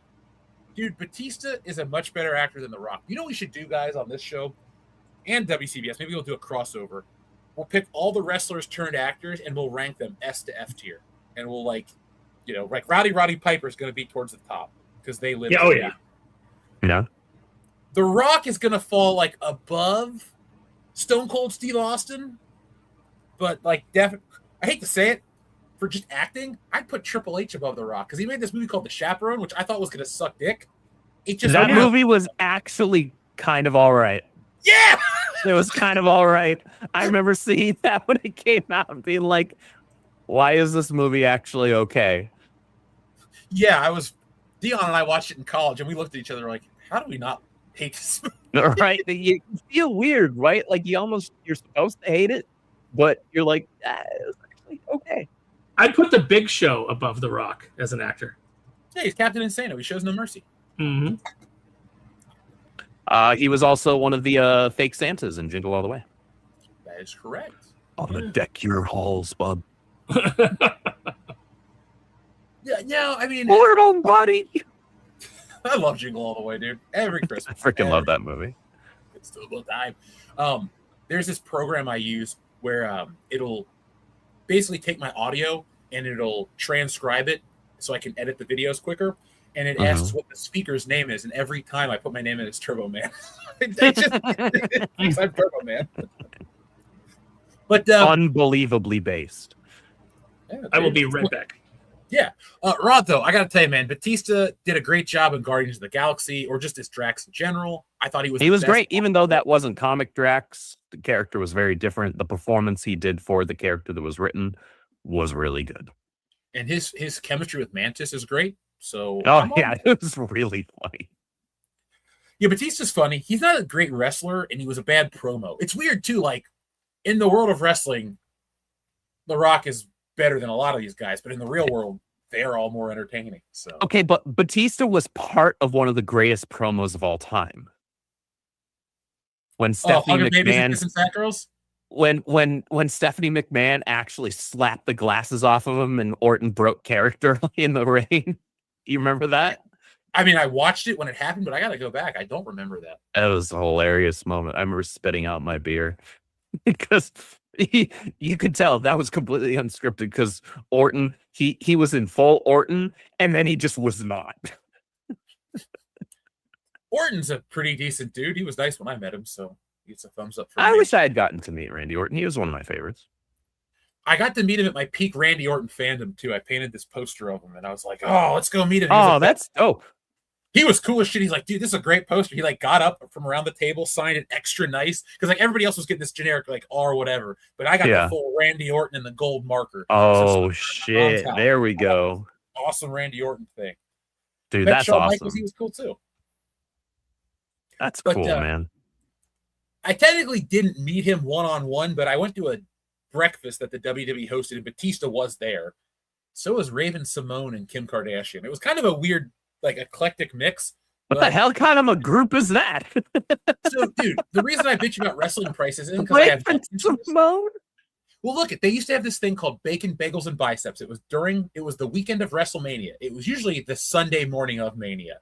And what it was is you would go to a hotel that was close to the venue, and it would be sponsored by WWE. It was like $100, and you got a full breakfast buffet, and you got souvenirs. They gave you these WrestleMania alarm clocks and these mugs. So I got all that shit. But then the wrestlers would come out, and they would do they wouldn't do matches. There would be a table, and like the commentators would sit up and tell you shit about wrestling. They would entertain you and put on shows, and then wrestlers would come out. And that year, Batista was at the breakfast, and then all these other people were there too. So it was fun. You used to be able to do cool shit like that. Not anymore. That's pretty cool. The coolest thing I got to do for wrestling was the year that I always forget which one it was. It was either 2015 or 2014 when WrestleMania was in Santa Clara. 15. Okay, yeah. So me and my buddy, we got to be in the like the skybox where who was up in there? Charlotte Flair, Hulk Hogan was there. Forget who else. Those were the only two that I specifically remember being there. We went to NXT the night before. It was a cool time. I can't believe we were both at that venue, and now we're just discussing it. So it's like, hey. I did make it on TV on that show because we had seats that were back by the stage. That's my secret. And my buddy texts me, and he goes, "Hey, you're on TV," and he sends me the picture. The camera caught me giving the finger to the chick singing the whatever who was singing on stage, and he's like, "Here you go." I'm like, "Wow, I look like an asshole." I just realized that Script Doctor got bumped out of the thing. Sorry, Script Doctor. I hope you were still eating and enjoying it. I did not mean to cut you off, man. I'm sorry. All right, Script. No, he was not in a minute ago, and then I went, "Oh shit, he might have been saying something." So when I switched over for the buttons, I don't know why it keeps kicking people out when I switch the tabs, but I was gonna say it's done that a few times now. I can't change it. Like if I change it back to 2, it'll kick you guys out again. So I've actually got to kick myself in a few minutes. So all right. Well, here, let's talk about this then, because this is more important than the Odyssey. I don't really give a shit about that movie. Here's my stance for anybody that finds this video in the future. Me, Jeff of World Class Bullshitters, Jeff of World Class Bullshitters, have no interest in this movie for one reason. I don't think Christopher Nolan's God. He's a good director, but he's made some stinkers. So I'm not in a rush to go watch a story that I already know. Will I watch it on streaming? Probably. Could I be convinced to go see it with a group of people? Absolutely. But am I going to go see it tomorrow because I'm so hyped? No, I don't care. I know how the story goes. And all the outrage, I see people's points, but I don't care about this movie enough to watch it. So that's my take. But this is the thing I actually wanted to talk about. Your take is my take. My take is no matter what, the Wishbone version is going to be better. That's true. Armand Asante version is actually really good. The who? The Armand Asante. Oh yeah, yeah. It was a made-for-TV Odyssey. Was that in the 90s? Yes, it has the same style to like the Xena Warrior Princess, but it's a little pulled back. Yeah, dude, I remember watching that as it aired because it was on like a Saturday night. Yeah. And it's a weird, vivid memory. I remember going to Wendy's for dinner, and we got the stuff to bring it home to watch the Odyssey because it was like such a big deal. That was, man, I gotta find that. Is that streaming anywhere? I bet you can find it on YouTube. I'd rather watch that than this Christopher Nolan one, honestly. The Scylla in that was terrifying. Yeah, I might put that on. I mean, Nolan made his career on trying to be, hyper realistic, hyper authentic, but has no whimsy, no magic, no vision as a director. That's why I can never really get into his films anymore. There's not a lot of humanity in his. Hence the Dark Knight trilogy. Mm-hmm. I got burned by Interstellar and I got burned by Tenet, and I just didn't like those. I didn't see Tenet. Oh, I started picking up he was weird with The Dark Knight, and then after I saw Inception, I'm like, okay, yeah, that's it. He's an inauthentic filmmaker. Now, speaking of an authentic filmmaker, it looks like Andy Serkis is coming under fire because he's not going to check a couple diversity boxes. So there's an article that dropped a few hours ago. I don't know if you guys have seen this. It centers on Andy Serkis discussing The Lord of the Rings, The Hunt for Gollum. And apparently there's criticism because the cast is almost entirely white. But Andy Serkis says this, that he acknowledges that people have raised the issue, but said the filmmakers in the movie are not interested in casting to satisfy quotas or tick boxes. Instead, he said any diversity in the film will come from where it makes sense for Tolkien's world and the story to be told. Tolkien's, excuse me. World class. Yeah. Yeah. I just had to hear your guys' take on this because I read that and I went, I don't want more Lord of the Rings, but I might be like convinced that if it's going to be. This is for The Hunt for Gollum? That's what he said, yes. I had zero interest in this movie until just now. Yeah, same. Because as far as I'm concerned, it's a movie that doesn't need to be made. But like, I do love Andy Serkis's performance. I know that he loves the material, and that was his response to this. Yep, that's from the Hollywood Reporter. I'll give it the once over. Yeah, I mean, I'll wait for a trailer and see it. Like, I'm way more inclined to see it now than I was. I mean, I'd be happy if it was just bad for being bad and not for any of the other stuff on top of it. So yeah. Yeah, and it's like, because it doesn't make sense. Like, sure, if you're going to, like, oh, yeah, we went over here to where the Hardrim Archers are, you know, and they're all people of color. You know, it's like, it makes sense within the world when you travel to a place. Yeah. It makes sense for it. But, like, you know, oh, here's the Hobbit, like, Rings of Power. You know, oh, the hobbits are a reclusive people and they shun outsiders, but they're incredibly diverse for some reason. Yeah, that makes sense. They must have just sprouted up out of the ground. Mm-hmm. No, they came from the sky. No, but I'm hoping that this is going to continue to be a trend. Like, I have no interest in this realistically, but I'd like it to succeed on this specific merit, and I want more things to just be accurate to what they are. Like, if you're adapting something, adapt the thing. Of course, you're going to have to put a little bit of a spin on it or some flair, but make it make sense in the world. Because if you take the viewer out of the story, you ruin the whole point of the experience. Because nobody goes to a movie and goes, you know what? They're really diverse. Good job. Nobody fucking thinks like that. Maybe the people that are making, like, look, Nolan wants his Oscar. That's why The Odyssey is what it is. He already has a few. Yeah. It's never enough, man. You always need more of that hit when you get it. He wants to have more Oscars than any other director ever. It's like, man, you're not Kubrick. You're not Billy Wilder. Well, at least we know that, you know, because he involved Travis Scott, it'll at least come out as well as Travis Scott's involvement with the WWE. I will say this. I'm always shocked how much acclaim Nolan gets when his movies have the worst sound mixing on the planet. Apparently that's a big problem with this one, too. Oh, gosh. Is that I've only heard the other problems during production. Nothing on the post yet. Dude, what's the deal with the intentionally bad audio? Like, I know Bane had issues and they had to re-record the whole shit, right? Yep. I mean, they also had the same thing with, it's been in every Nolan movie, I think, except for The Prestige, the audio has always been horribly mixed and horribly off balance and distorted and unclear. And I think Christopher Nolan might be deaf, and we just can't tell because of the British accent. Maybe. What would it take for him to actually fix it up? I don't know. See, that's what I dislike about certain creatives having so much power, where they might have an actual problem in the art or the production, and they're just like, I want it this way, and nobody can tell you other. So then millions of people are going to be sitting there going, what? Huh? But I guarantee watch a movie with subtitles now. Yeah. Dude, Travis Scott's line will be crystal clear, because isn't he rapping? Isn't that the whole point of this? That hip hop and origins of oration and shit? Isn't that the garbage excuse he gave? Mel Brooks did it better with Robin Hood Men in Tights. Oh, speaking of Mel Brooks. Oh, man. Like, everybody's like losing their mind over the synopsis for Spaceballs 2. Watch my video, please. Yeah. Did you mention the fact, Jeff, that like yes, this would be a great jumping off point and a great way to make fun of Star Wars with Spaceballs 2 if it weren't in the hands of gutless pussy Josh Gad, who is certainly not going to bite the Disney hand that feeds him. So I addressed that in a way that look at History of the World Part 2. Oh, that's all you need for Mel Brooks. If you're thinking like, oh, it's going to be great, a return to form, another classic's getting revived. No, watch History of the World Part 2 on Hulu. Don't. And you'll see how bad it is. And also, too, my takeaway is Spaceballs 2 in on the joke, or has it become the joke? Because everything that it says in that synopsis about this and that and a new one and all this crap, it literally is that. And it's marketing itself like The Force Awakens, but it's doing it earnestly. You know, like that stupid elevator thing where they all come out and open their shirts and you got John Candy's kid and Bill Pullman's kid and all this shit.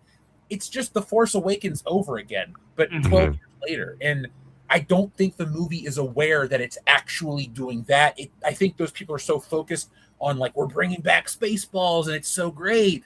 But I have no hope for this movie because also, too, not to spoil the video, Spaceballs parodies something that's worth parodying. Everything now is a joke unto itself, and it's self-referential. So what do you get? How do you parody Disney without taking business shots at, hey, let's put a stupid inept chick in there and she gets a pass because she's a woman? They don't have the balls to put that in a movie. They won't. They'll just make it some other stupid joke about an old man or some other crap about Luke Skywalker. They'll probably have a commentary on the fans more than they'll have a commentary on Star Wars.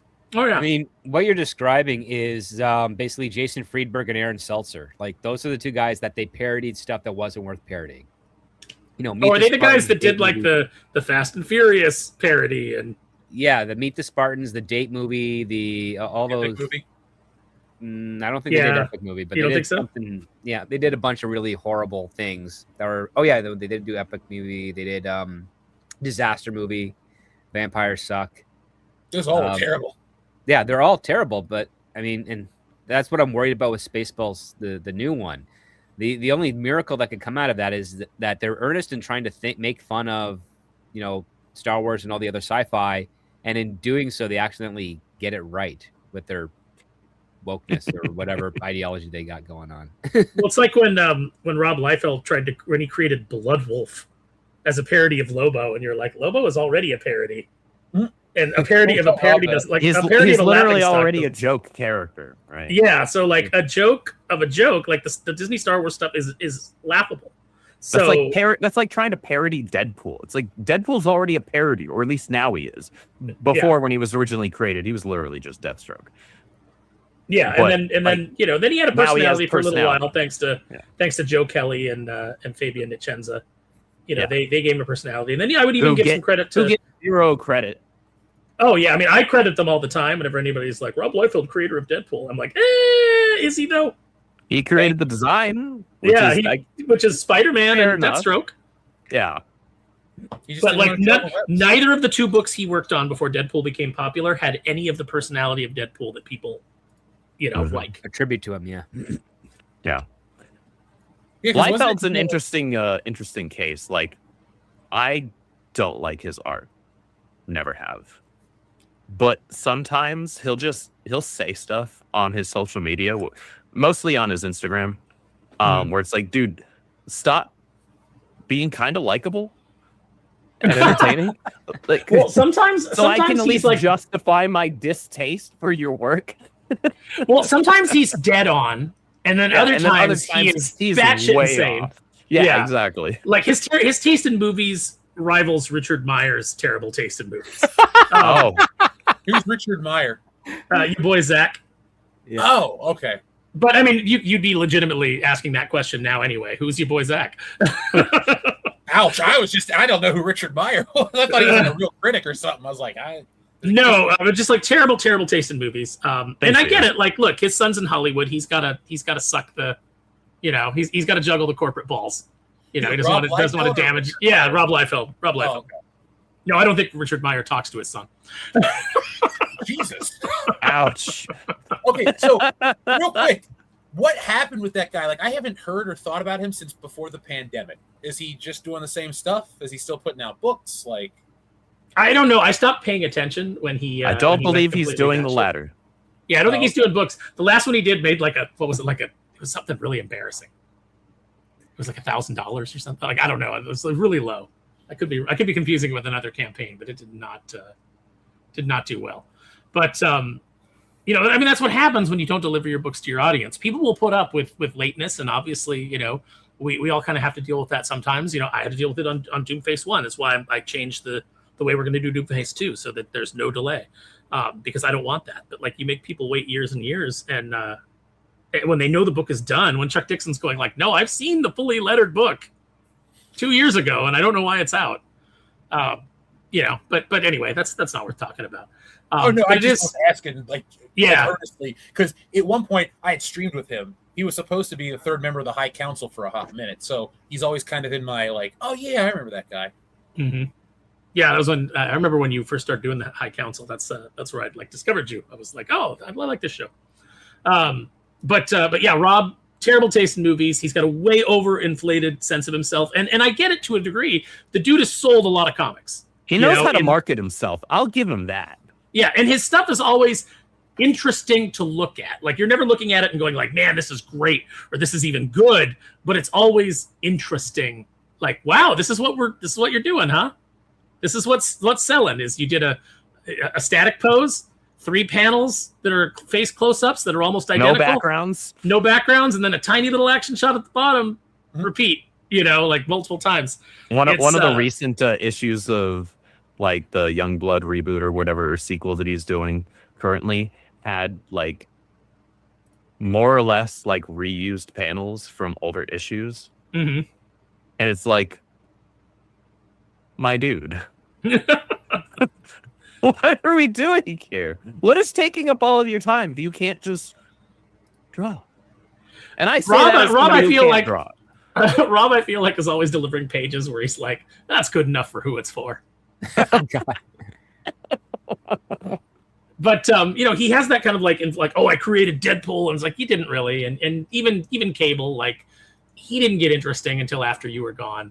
All these people contributed these things that made these characters click with people that you had nothing to do with, and it's evidenced by the fact that nobody on Youngblood is anybody's favorite character, favorite comic book character. Like, I'll buy the figures. I'll go out and I'll buy Shaft and I'll buy Die Hard because I think that they look neat, and I'll put them in my collection. Because my imagination will come up with better stories for them than Rob ever has, just looking at them on a shelf. But I mean, he named 2 characters after famous movies. I mean, right? That is like Clint Eastwood, the Deadpool. Or, Clint Eastwood in the Dirty Harry, the Deadpool. Yep. That's a good movie. It's got Jim Carrey dancing to Welcome to the Jungle. It does. Before he overdoses on drugs, yeah. Yeah, and his face goes rubbery. Look, Rob Liefeld represents my least favorite era of comics. That's the thing, like, I would love to work with other people and stuff, but my rule of thumb is like, if you're trying to make shit that's like the 90s books, don't talk to me. Don't try to pitch me your book. Like, so many people make derivative 90s looking comics, and you might look at it and go, Jeff, but I love those books.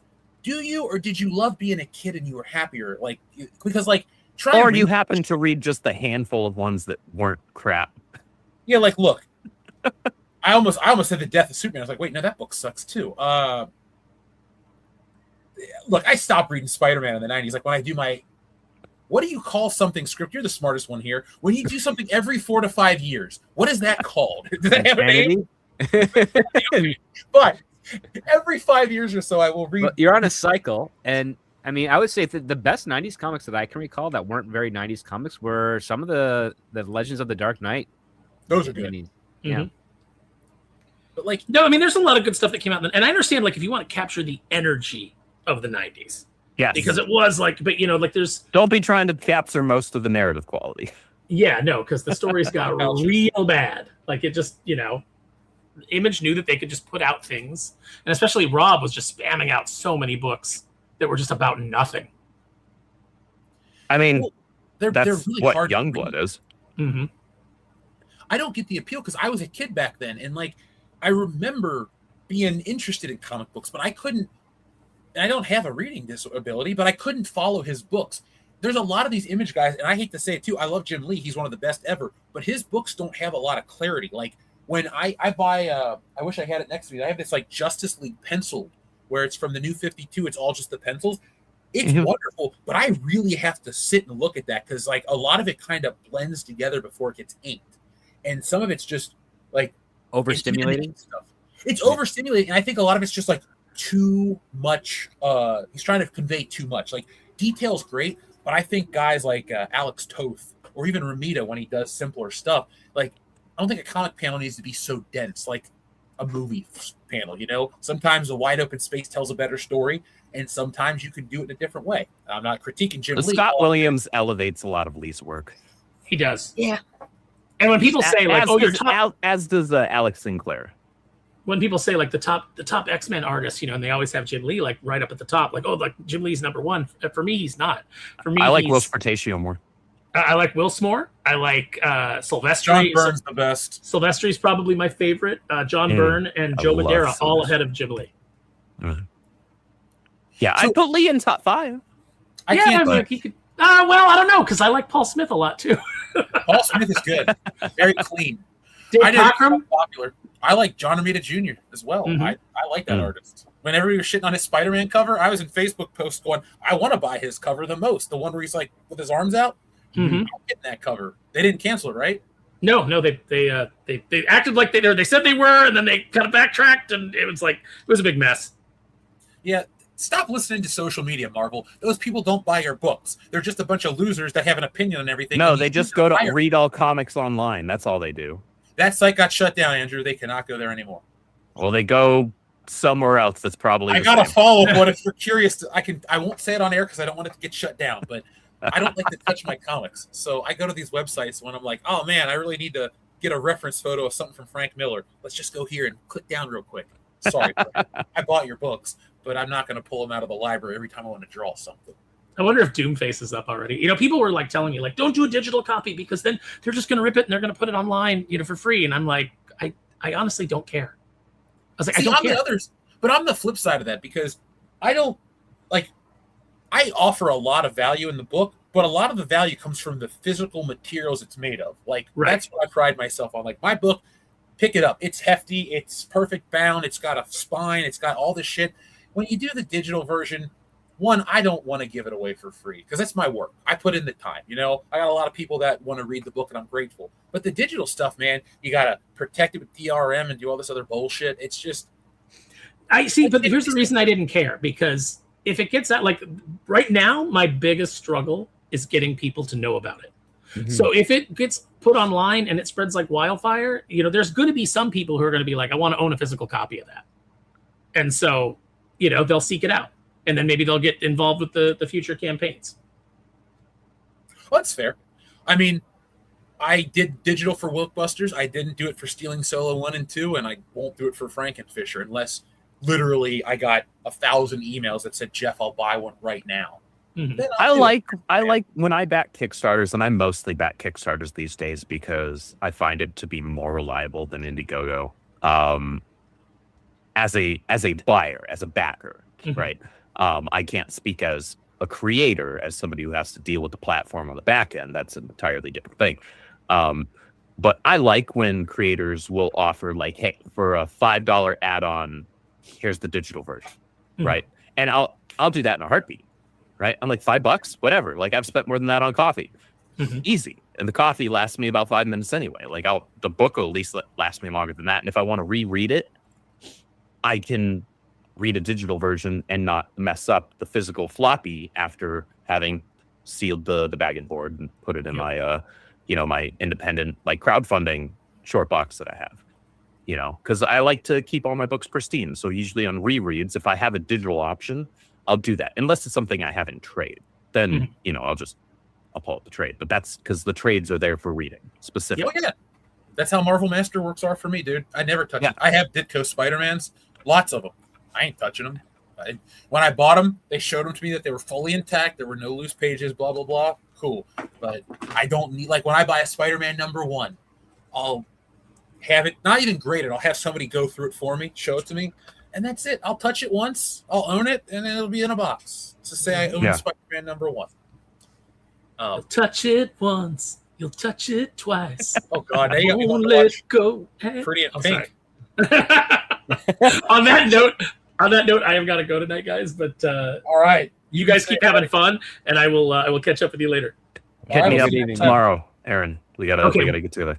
Yeah, we'll do. Tomorrow's a super busy day for me, but I'll hit your email tonight. Okay. Sometime we'll this week. Yeah, Sometime this week at least. We'll definitely talk tomorrow. It'll just be afternoon. All right.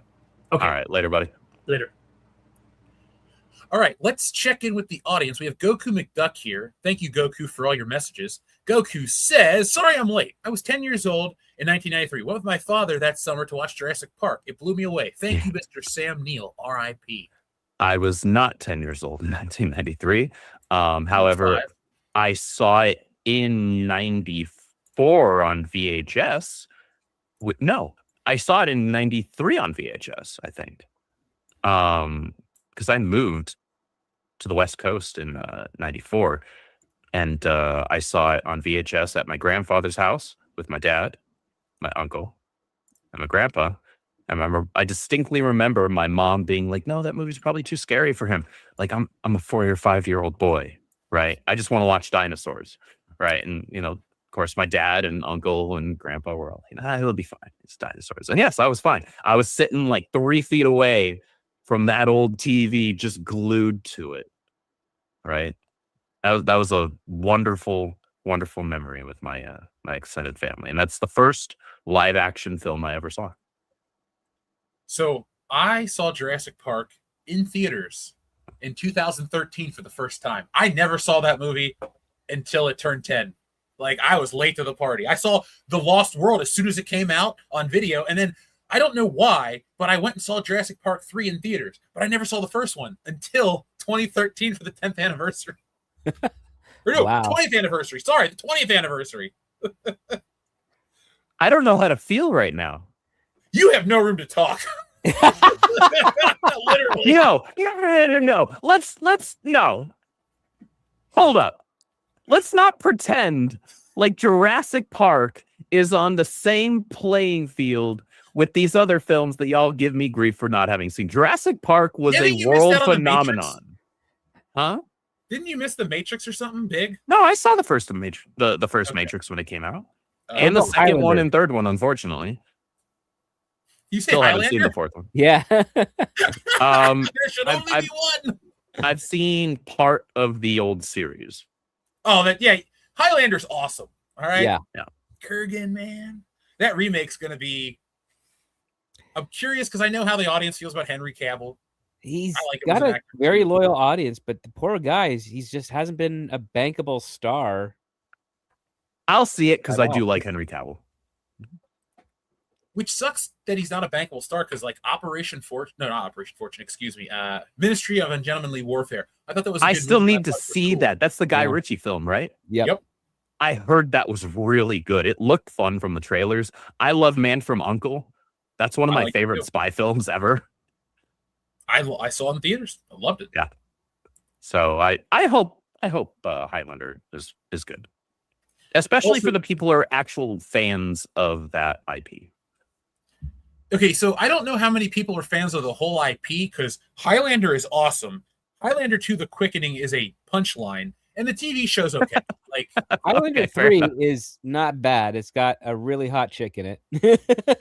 that puts butts in seats, but the fourth one's terrible. Oh God, yeah. With Edge from the WWF. Dude, I was dropped a couple times in the show. I've been watching old episodes, and like the last episode I watched, Christopher Lambert, Adrian Paul, and the woman from Highlander Endgame show up, and they do like a whole bit. So I went on YouTube and I watched the entire scene. That movie looks really cheesy. It looks like an episode of Hercules: The Legendary Journey. So yeah, they shot it on a nothing budget. The weird thing is, though, if you look up the budget, it says it's like $28 million. I know. Where did that money didn't go? go on the film. I'll put it to you that way. Oh, okay. I guess Christopher Lambert is expensive. His cheese budget is through the roof.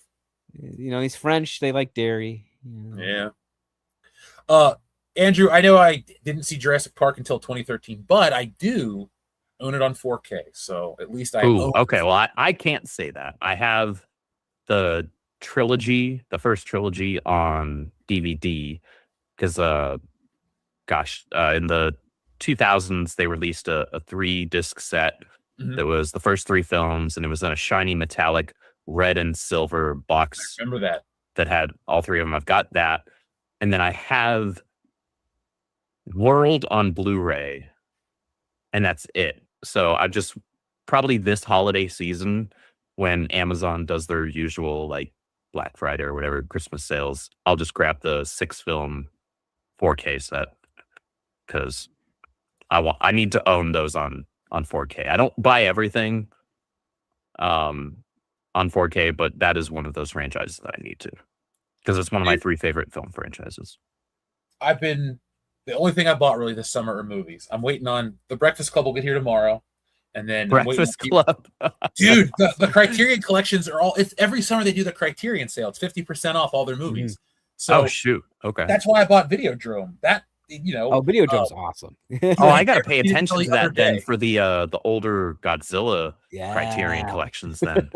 It's on sale right now, so you need to go to Amazon and look because it's 50% off. They don't get much cheaper. They don't get cheaper. They do the sale every year. See, folks, physical media should not die. And I know you think, it takes up so much space. It doesn't really, though. You know what takes up too much space? Pokemon cards. And the fact that grown men are waiting outside my local grocery store to get the newest release at midnight. Stop. I'm making a whole video on shit. Pokemon, the franchise that never dies. Fuck it. I hate Pokemon now. I'm almost 40, and it came out when I was in grade school, and people my age are still playing that damn game. Look, I caught a Vulpix or whatever. It's like, how many Pokemon are they up to now? Like 700 or something? Oh no, they're over 1,000. They're over 1,000. So they can dominate the humanity in this world. Yeah, the Kanto region is no longer the only region. There's 10 of them as of next year when the 10th. No, there's already more than 10 technically if you count the other games that aren't the mainline games. I still like Pokemon. I still play it whenever it comes out, but I get how a lot of people have just said, I'm over it. I'm done. I get it. I just find it weird how rabid grown men my age are over like cards. Like I get that I think is completely retarded when people like, especially the scalpers, like at the end of the day, like guys, if you are somebody who's trying to play the game competitively, like the TCG, and you're going to tournaments and things like that, I get wanting to get all the cards you need. It's honestly usually more reliable and cheaper to just like buy the individual cards you need offline than to just buy up a bunch of boxes and leave nothing for kids who ultimately this stuff is made for. And I have zero respect for that. I have zero respect for scalpers. Like scalpers are fandom cancer. They need to be okay. I don't know if I'll put it in my video, but when I went to Target the other day to film, there was some guy trying to scout Pokemon Cheez-Its. He was like looking for some rare bag and was like taking them all down. I filmed the fucking guy. I was like, this is lame. So I just stood there like I was doing something else, and I filmed him like hoarding Pokemon Cheez-Its. Maybe I'll blur out his face or something, but that kind of stuff bothers me. It's lame. Like that's pathetic.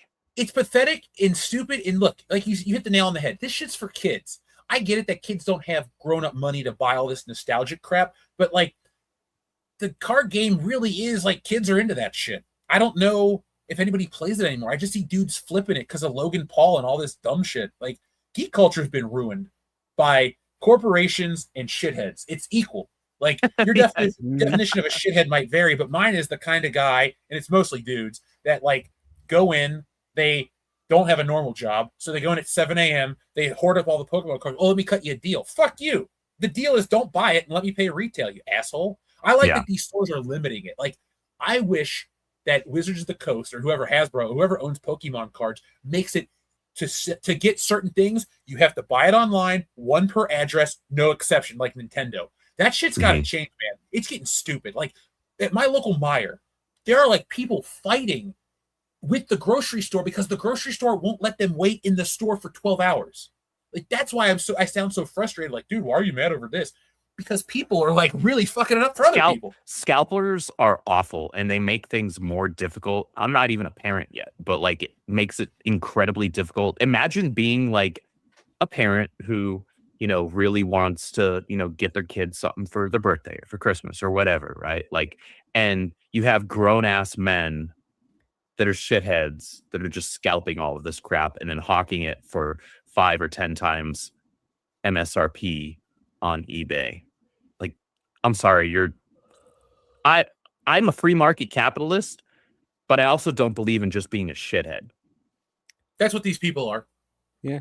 It's any of the fandom stuff that like, and it extends into like businesses too. Like some of this stuff where you're just like, oh, you're just like the dude that goes to Target and pays retail, and then you want me to pay 10 times at your store. Like, oh, that's how business works. Not really, because you don't need to exist for this chain of retail. You just put yourself in the way of other people. So,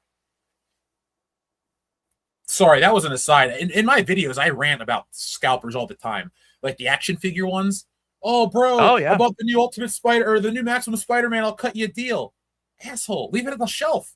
I love, though, my favorite thing, and this is what happens, like, the wrestling people are the worst, because I'm a wrestling person. I'm wearing a wrestling shirt. I'm going to sound like a hypocrite for a minute, but I don't like other wrestling fans because they're at a certain level that bothers me.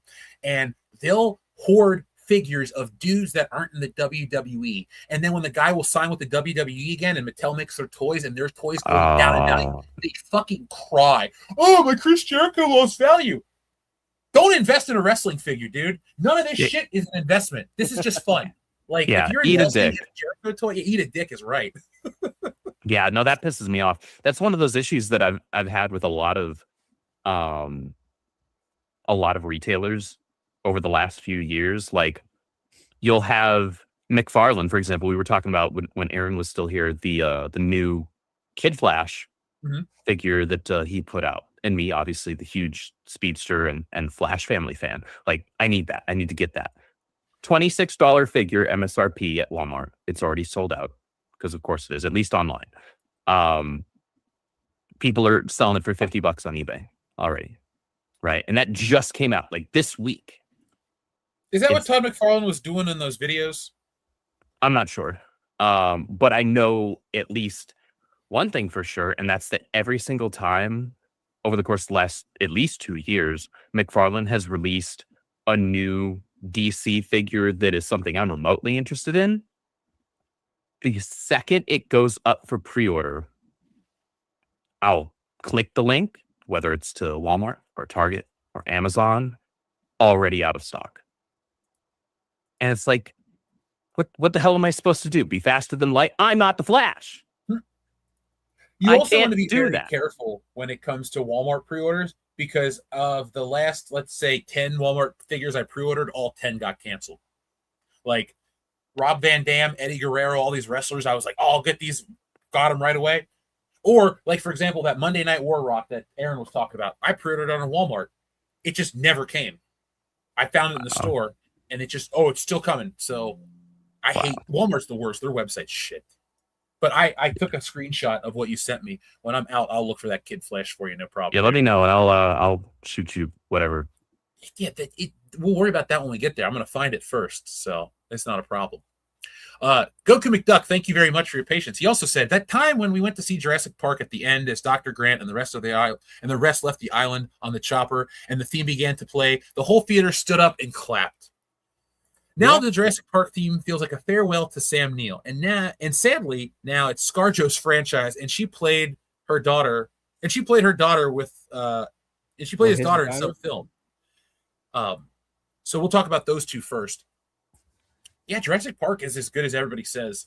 I don't really have anything new to add or a hot take. I enjoy it. It looks. I love the first film.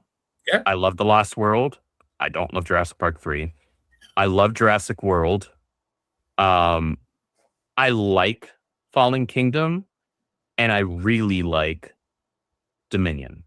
And if Aaron was here, he'd be giving me endless grief for that. But I love most of the motorcycle chase.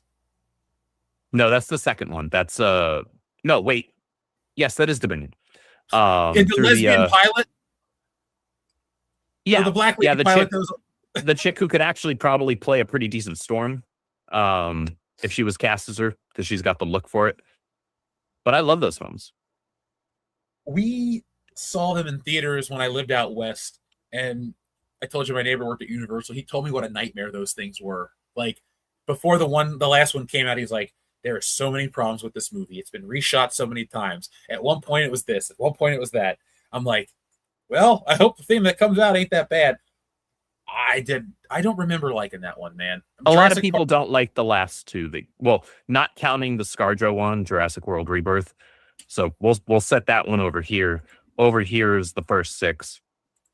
a lot of people don't like Fallen Kingdom or Dominion, and that's fine. I'm kind of a black sheep in that, and I'm okay with that. I don't have a problem with that.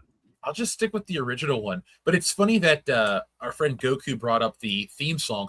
That was my first takeaway when I saw it in theaters. I was like, man, they play this theme a lot. That dun dun dun dun. And it's a good song. But you know where they play it too much is at Universal Studios. Oh, like it's their theme song. Oh, do they just have it on loop? Yes, they do have it on loop God. every 5 minutes. It's dun, dun, dun, dun, dun, dun, dun, dun. It's like, it's really cool when you come down the escalator and you're like, there's the Jurassic Park ride. You can smell the theme park food. You're all excited. It's great. And then like you've ridden Transformers and the Mummy and the theme plays. And then you go to Nintendo World and you come back and the theme plays again and you ride the ride. That's the tram thing. And the theme plays the whole time. Like, I like the music. John Williams, 10 out of 10, but like 5 times a day is enough for me. I feel like that's something that you should have only playing during specific events or like on the hour at very specific hours, right? Instead of just on constant. It'll be like, thank you for coming to Universal Studios. Dun, dun, dun, dun, dun. As amazing as that song is, like, there's no such thing as a song that you don't get sick of if it's playing on loop 24/7. Axel F. Axel F is pretty good. I will say the opening theme to Robin Hood, Prince of Thieves, that gets overplayed a lot. Is that the Richard Marx song? No, who sings that song? It's not. Well, I mean, not the Bryan Adams version. That too much. But no, like there's just the musical interlude that I think Gramercy Films used it for their opening. No, not Gramercy. Morgan Creek. Morgan Creek used it for their opening for years. Oh, I know exactly what that music is. I didn't realize that was from Robin Hood. Yeah, it is. Yeah. Look, the only Robin Hood movie I like is Robin Hood Men in Tights, or was it Errol one of my favorite ones too. Back in the day? Yeah. Oh, in the video today, folks, I parody Robin Hood Men in Tights 2 Electric Boogaloo. Make sure you check it out to see the wonderful breakdancing Robin Hood. Oh, worth a watch. Robin Hood Men in Tights, extra tights. Yeah. Wait, is that already live? Is that video already live? It went out at 7:15 tonight. Why didn't I get a notification for that? Because it's YouTube. Yeah.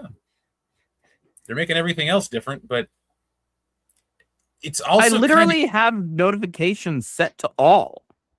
Huh. Well, freaking YouTube. Yeah. Thank you, though, Goku. Let's read what other Goku message he says. And yeah, I keep telling Doomcock that I blame Nolan that we didn't get a proper DC cinematic universe way early in the mid-2000s. He is pretentious.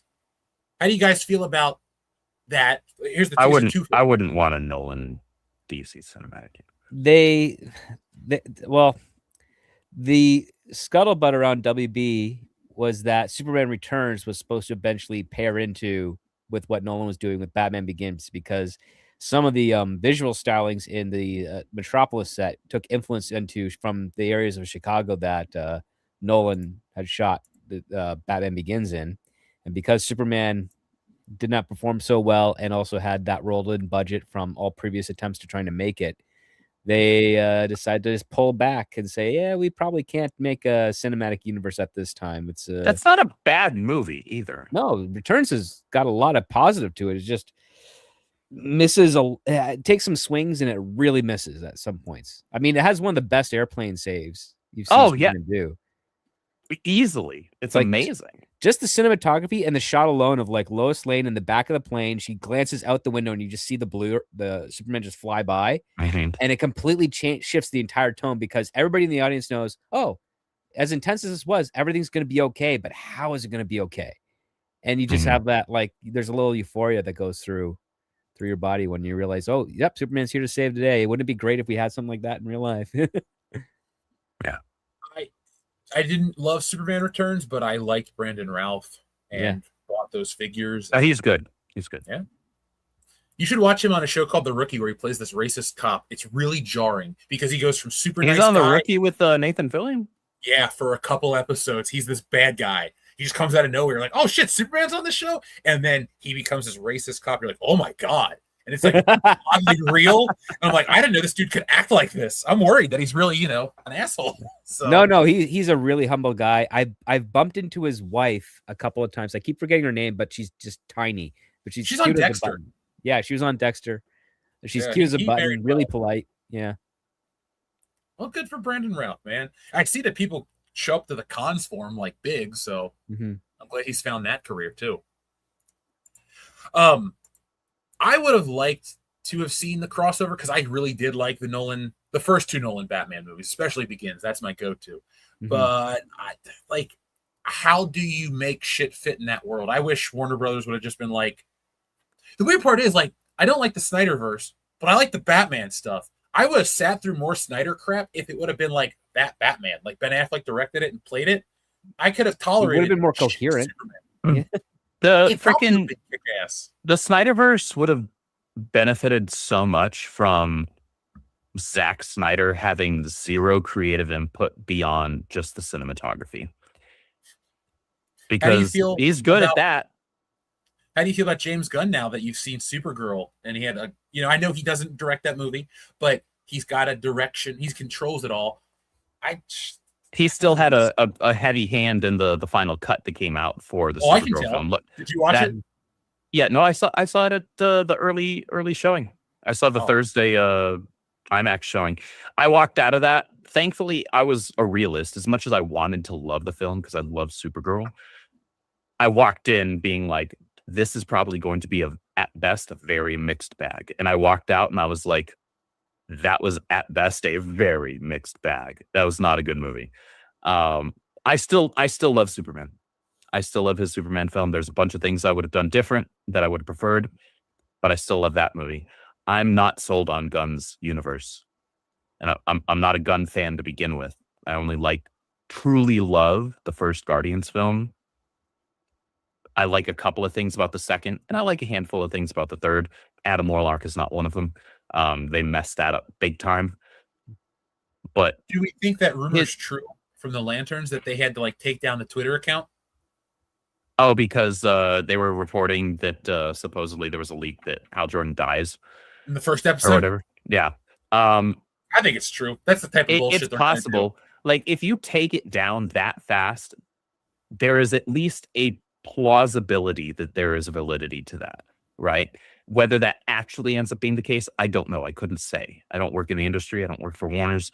If I did, I would hopefully have some pull to actually have a proper Green Lantern representation, but that's not what we're getting.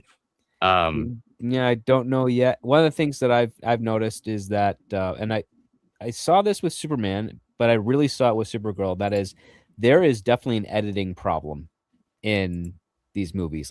Some stuff is over edited, some stuff is mixed. I am shocked. Well, not entirely shocked, but I was surprised that Jason Momoa essentially phoned in Lobo in that movie. And on top of that, you hurt your film when you don't make your villain as memorable as possible, or even give them enough focus to really want to see the hero triumph over them. And yeah, it's just it was a big swing and a miss, because I was looking, I saw the film and I was thinking about it for a while, and I looked at it objectively. And if you write down all the plot points and everything on paper, it tracks. But the execution just does not feel like a Craig Gillespie film. Feels like he's trying to emulate something similar to what James Gunn does. And the thing is, you trample over you trample over the whole idea of I'm doing this to save my dog. I'm also doing this because these criminals are doing something absolutely horrific within the galaxy. And because the universe is so vast, crime can escape the purview of the Green Lanterns. That's part of what makes the Green Lanterns interesting, is that they can't be everywhere all at once. And that's where you get those dynamic stories. And they just dropped the ball a lot. And I feel sorry for Millie Alcock, because I found a performance of that movie to be phenomenal.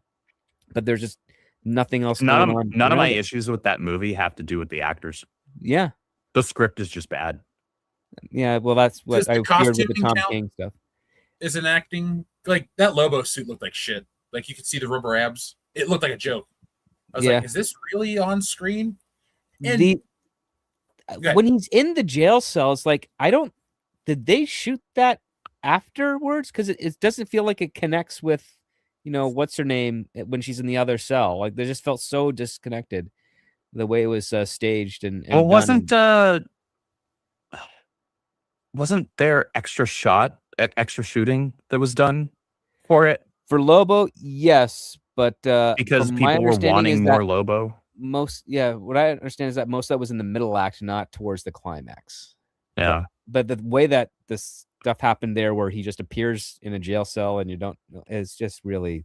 Well, the telling thing is that, at least from what I understand, and I talked about this with my buddy Spencer on our comic book podcast that we have on Thursday nights. There were 2 versions of this film, at least, neither of which tested above like a 6 out of 10 or a 7 out of 10 at most. And that says something. Like That's something the went Marvel horrible. threshold. If you test above a 6, it's a go, and that's weird. Oh, man, you gotta raise the bar, because clearly this movie was not a 6 for me. That, again, I think all the actors did a fine job with what they were given, but the script was just not good. I will say I loved Millie Alcock in the suit. It was so much less pretentious than what Tom King had written in Woman of Tomorrow. Well, yeah, my favorite thing around this movie was people saying that, oh, this movie butchers Tom King's Woman of Tomorrow. I'm like, that is the greatest selling point I've heard yet for this movie. Yeah. I mean, yeah, I know. I was it was funny because like when I originally read it, I'm like, oh, this is, like a Western, True Grit, that type of thing. And then later I see some commentaries where Tom King says, yeah, I just ripped off True Grit, made it this way. And I watched the original True Grit, and it's like, yeah, Tom King did not get True Grit at all. Like, Tom King's not a good writer. No, he lifts some stories and then repurposes them for he DC, lifts stories, but you can lift stories, or at least lift themes from stories, and do it effectively and play with that, as long as you actually understand what makes that story work. If you don't understand what makes that story work, you are operating off of just your very limited perception of that story. And oftentimes you're going to completely miss the mark. Well, yeah, it's a superficial approach to it. It's like when people say, oh, I just want a Blade movie where he kills vampires. It's like, nah, we had that TNT series. Nobody watched it. It sucked. That's the surface level thing. We want to see that, but what else is there? Right? Yeah. There's more to Blade than just him killing vampires. Yeah, and even for the Supergirl side of things, one like it felt like it was trying to be a little Hitchhiker's Guide. Space is weird because it's weird. Yeah, sure. But it was lacking. It had a very Guardians feel to it. It completely kind of trampled over Kara's journey of, like, instead of her trying to run away from the things that are familiar to her and what she could do to have this new life. It kind of trampled over that because Clark's, like, doing all the outreach, saying, hey, we miss you and all that stuff. And then she finally goes through this journey where she realizes, like, you know what? Yeah, I'm alive. I got this advantage.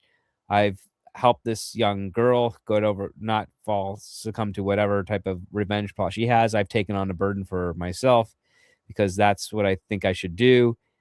And instead of her coming to focus saying, you know what? I probably need to get a better sense of what this actually is and kind of accept that this is my situation now and make the best of it, and then show up to Clark and basically say, yeah, I'm going to stick around for a while, and I'd appreciate if I can still crash on your couch or something.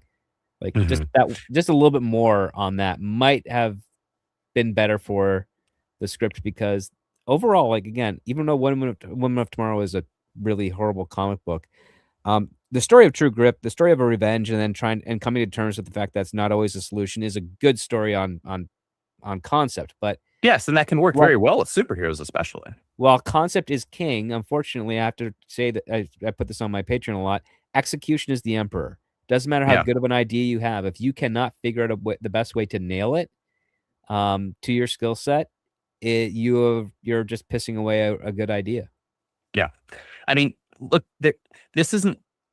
Tom King didn't reinvent the wheel. He didn't break the mold and do something new with Supergirl in terms of, like, Kara is struggling with the fact that she is a survivor and not a survivor in the same sense that Clark is, that Cal is, right? She He has a doesn't memory, remember, yeah. right? She does. That's been done.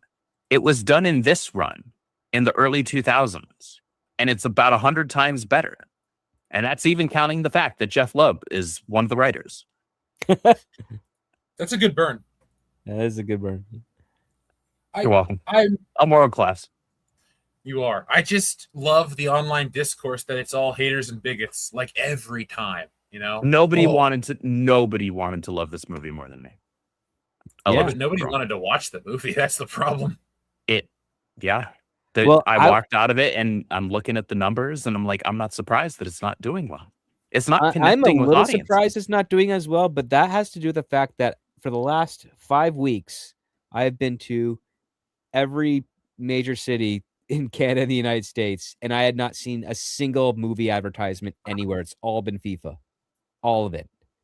I think I saw one poster for Scary Movie 6 in all my travels. Mm-hmm. Like it's wherever advertisements, if there's a FIFA in your city or in your region, you were not getting a television show advertisement anywhere. You weren't getting a film advertisement anywhere. You weren't getting anything. It was all FIFA stuff. And I was talking to one of my buddies who's over in marketing at Sony, and they said, yeah, not a single studio spent much for the month of June because of all the FIFA stuff going out there. So if you're in like a small rural town somewhere else, or a little not a modest city, you probably saw some advertising because you were too far away from FIFA to even have them give a damn about you guys. Sadly, you probably saw a bunch, but anywhere else in your major cities, almost non-existent. I was shocked, absolutely shocked. Because I guess I hadn't even noticed because I'm so keyed in on stuff. Like I know Spider-Man's out at the end of the month. Don't really know. Oh shoot, that's right. Dude, did you see that clip online of him fighting the Hulk with the power glove? I did. Spider-Man It's like a this movie. 3-second clip, but yeah, I saw that. I kind of rolled my eyes because Spider-Man has like roughly almost 1,000 amazing issues. Let's say there's like it's about to be 1,000 amazing issues. Yeah, let's just say there's like 4,000 Spider-Man comics out there. We'll just pick a random ass number over everything he's ever been in. Let's just say 4,000. Yeah. They keep milking the shittiest stuff. Like seriously, the fucking Captain Universe storyline is so lame. Kevin Feige probably looks at this stuff and goes, "Oh, it's so cool." And Todd McFarlane drew Spider-Man uppercutting the Hulk. No, it's not that cool, man. It's not a great drawing, and it's not a great story, and it's not a great idea to put into a movie. Because now all these movies are lame because they don't have a good villain. The first Avengers works because it has Loki. The Infinity War and Infinity Endgame work because Thanos exists. But the rest of them, for the most part, have lame villains that are nobody characters. And it's just hero fighting hero. And that shit expired before the pandemic. Like, Civil War was awesome. I was on board with watching them fight. But then it was done. And now we're just getting back to this. And then we're going to have to watch them fight in Secret Wars, which isn't even that great of a book. It's more nostalgia and toy line shit than it is great comic book storytelling. Even Jim Shooter, the dude that created that shit, will tell you it's not that great. Like, I'm not giving you a hot take here. But all we're doing is we're just adapted crap.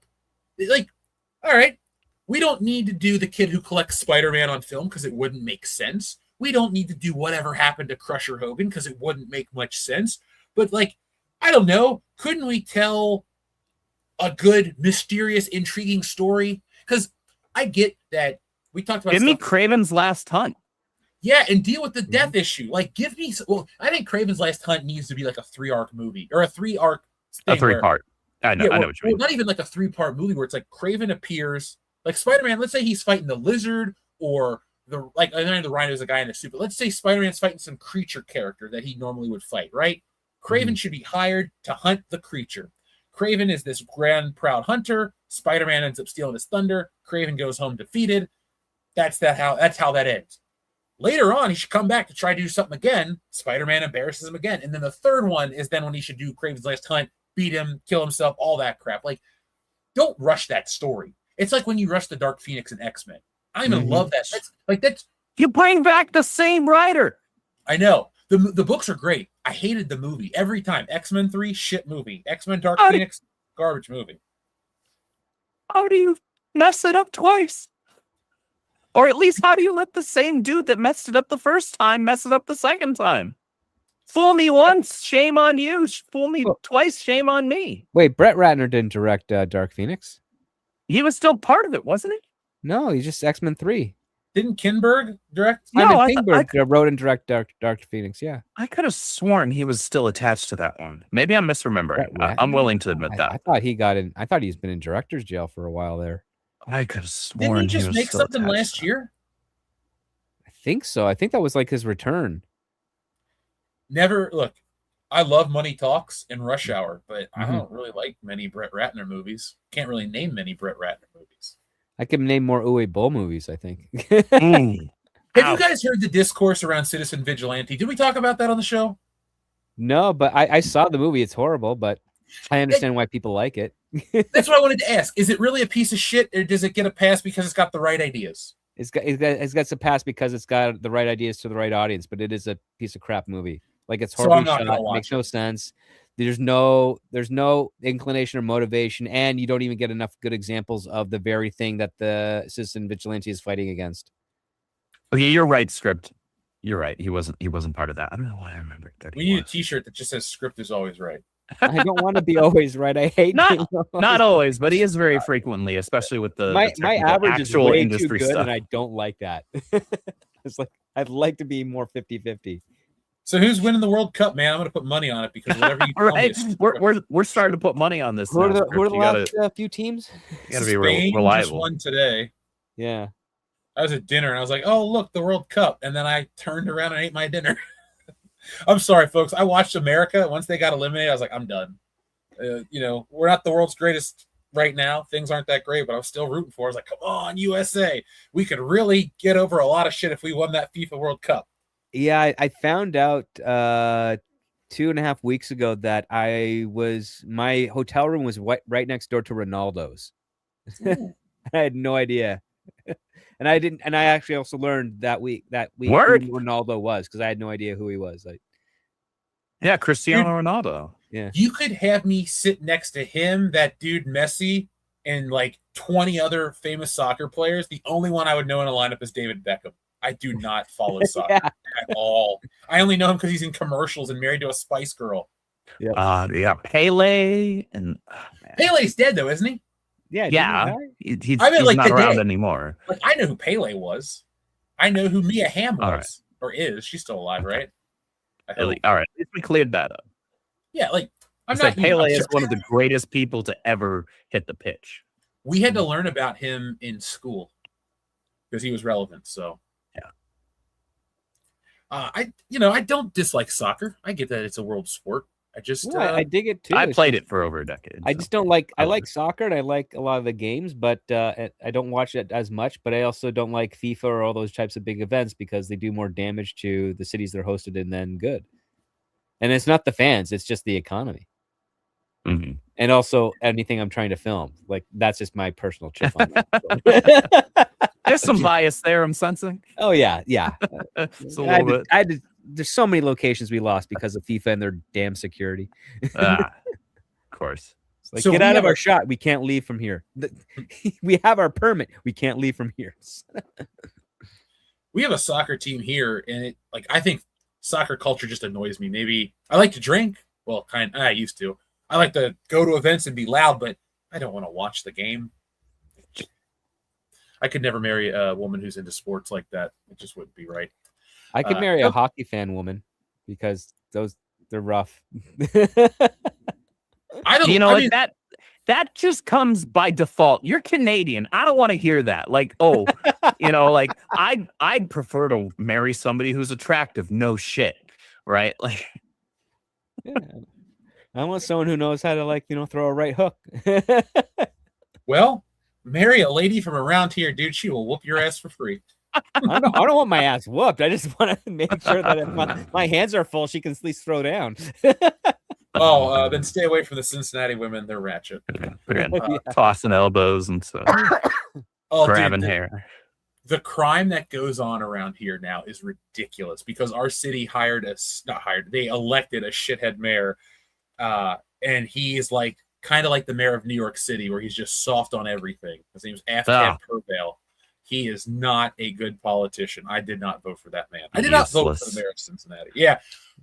Dude, our police chief was a joke. Like, all these stupid people had these signs, I stand with her. It's like, no, you fucking don't. Like, our city's a mess. I'll look at, we need like Batman in Cincinnati right now to whoop some ass. Like, if I didn't care, I would dress up as a vigilante and I would whoop some ass at night. And then people would be afraid of this giant dude that comes out of the shadows. I was going to say, you're tall as crap, so you'd probably be able to get away with it. Yeah, but I don't have Kevlar because everybody's packing in Cincinnati. Oh. You know, they always say, like, what about gun control? These people find a way. Like, it's life will find a way. Put it like this. Every stereotype you read about on the internet exists here. And so when people say, like, oh, these things are so offensive, I go, are they? Because that's my reality. And in every way, it's just like, oh, I can't believe that. I do because I see it all the fucking time. A kid got killed at Chipotle the other day. Like, jeez Louise. Yeah, it's killed a Chipotle over some like mid-ass Tex-Mex. He was killed in front of Chipotle. I don't think the food had anything to do with it, Andrew. For legal reasons, we like Chipotle.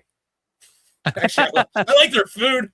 Their food's fine, but it's Tex-Mex, so I'm like, I prefer like actual Mexican food. Oh, I don't even look at Chipotle as like a real good meal. I look at it as you're eating fast food, right?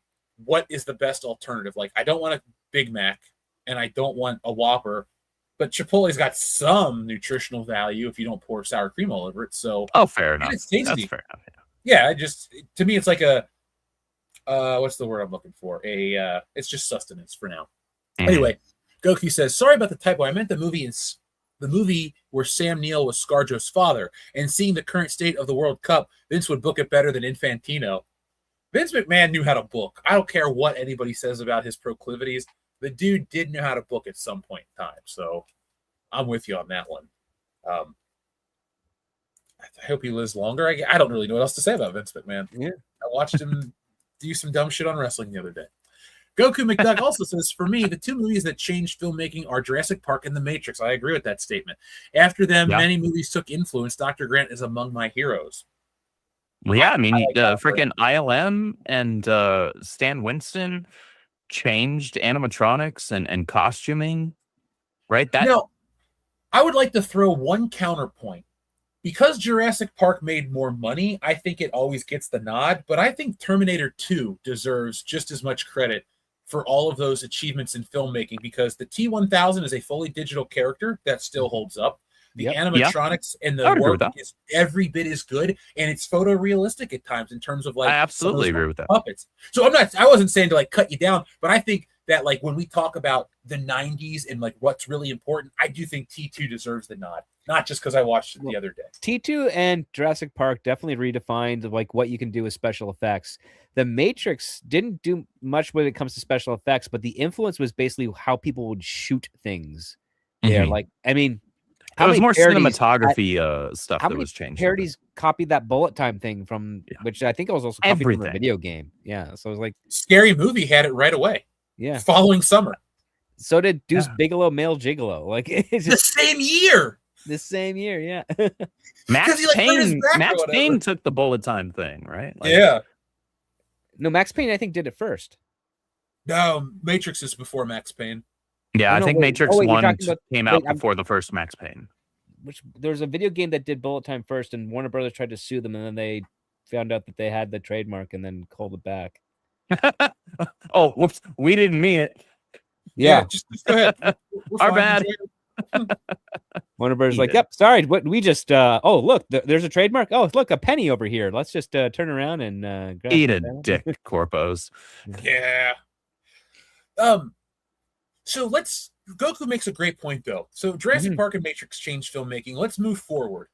What other movies after Matrix do you think defined filmmaking? Because I think it's a law of diminishing returns. Because you could say like, well, the Marvel Cinematic Universe perfected crossovers. Did it though?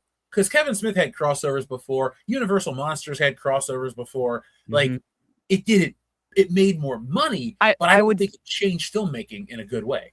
So I think the MCU does, at least the first 3 phases, does deserve to be credited for doing something relatively unprecedented, right? Like on such a scale And for as long running as they managed to get that sucker going, and having banger after banger, at least in terms of box office, in terms of how, critics or fans received it, whatever, it doesn't matter. They kept showing up because the box office was showing that they kept showing up for a very long, extended period of time. You don't see that. There's sequel burnout is a thing, right? We see that with franchises all over the place. We saw that with Jurassic. We saw that with Terminator. We saw that with Resident Evil. And then at the first movie. Underworld. We saw that with just about any franchise that starts milking the sequel thing, right? The MCU managed to kind of circumvent that a bit the MCU by did something, diversifying. Yeah, I was just going to get to that. So it's the Marvel Cinematic Universe. It's not the Iron Man franchise. It's not the Thor franchise. It's not Captain America. Those movies built the umbrella that became the MCU. And so now they're just Marvel films as opposed to Iron Man films. Like beforehand, you had Superman films, you had Batman films, we had Spider-Man films, we had Blade films, you had X-Men films. They didn't feel like they were more or contributors to other larger scale IP outside of the fandom that understood that. Oh yeah, wouldn't it be cool if we got Blade and Spider-Man like in a crossover with the X-Men? Yeah, but that'll never happen because different studios and different things. And Marvel, the big thing that Marvel Studios managed to pull off was they managed to bring those characters together, and that changed filmmaking for Marvel and Disney. But no other studio has been able to replicate that in quite the same manner. And the other part too is there's no other studio out there that has the type of characters that could pull that off in the same way. Like even the Universal Monsters films, they tried twice to try and make those crossovers work and build up the IP, and it's failed each time. And I think it has to do with the fact that culture has shifted to not care so much about cinematic entertainment in the traditional sense of what it used to be. They're more into the viral marketing aspect of things, the shorter bits of the story, like stuff you see on Instagram or TikTok, and for lesser extent X. It's just the concept of fantasy and immersion seems to be getting further and further away from the younger generation until you get to that next little point, like where you see those people on YouTube who they're either over 30 or under 16, and they're watching classic films and are being blown away. You actually touched on something there when you were talking about more or less like attention span, and in like time investment and how much you got to actually put your energy into really engaging with this stuff. There's a lot to be said for that, because if you look at now versus even when the first 2-3 phases of the MCU were coming out, we were younger. I mean, this is like a decade ago now at this point, right? Which is the MCU is almost 20 years old, dude. Yeah, that's really uncomfortable to think about sometimes, unless you're, a healthy adult and you take care of yourself. But like, it can be a very sobering thought. But younger generations now, they're raised on YouTube shorts and TikTok videos and Instagram reels that are capped out at whatever, 3 minutes or something like that. And so they're not used to engaging with material in such a way that requires diving into it in a more long form manner, right? Like, we're all comic book fans here. We grew up with it. We're all born in the 80s, right? Despite the fact that Script likes to gaslight us and act like he was born in the 30s, He was born in the 80s, the 1880s. He's immortal. That's why he likes Highlander. That's what it is. Because it's his life story. He wrote it. He's still cashing the residual checks every month. That's where he gets his money from. Oh, I am a prince of the universe, so yeah. That must be it. That's why he's so frequently correct about things. But what I'm saying is, like, we're used to engaging with this stuff in a more long form, like true time investment manner that requires like getting into source material and being invested in something that requires, like, if you wanted to be invested in the MCU back in the day, you weren't just watching Thor 1, right? You were watching everything. most people at that point were watching everything. And now there was this generational shift where people are not really interested in that anymore. They don't care. The studios haven't really gotten the message yet because they're still trying to push forward with, the MCU, and Gunn is doing his Gundist to do the DCU.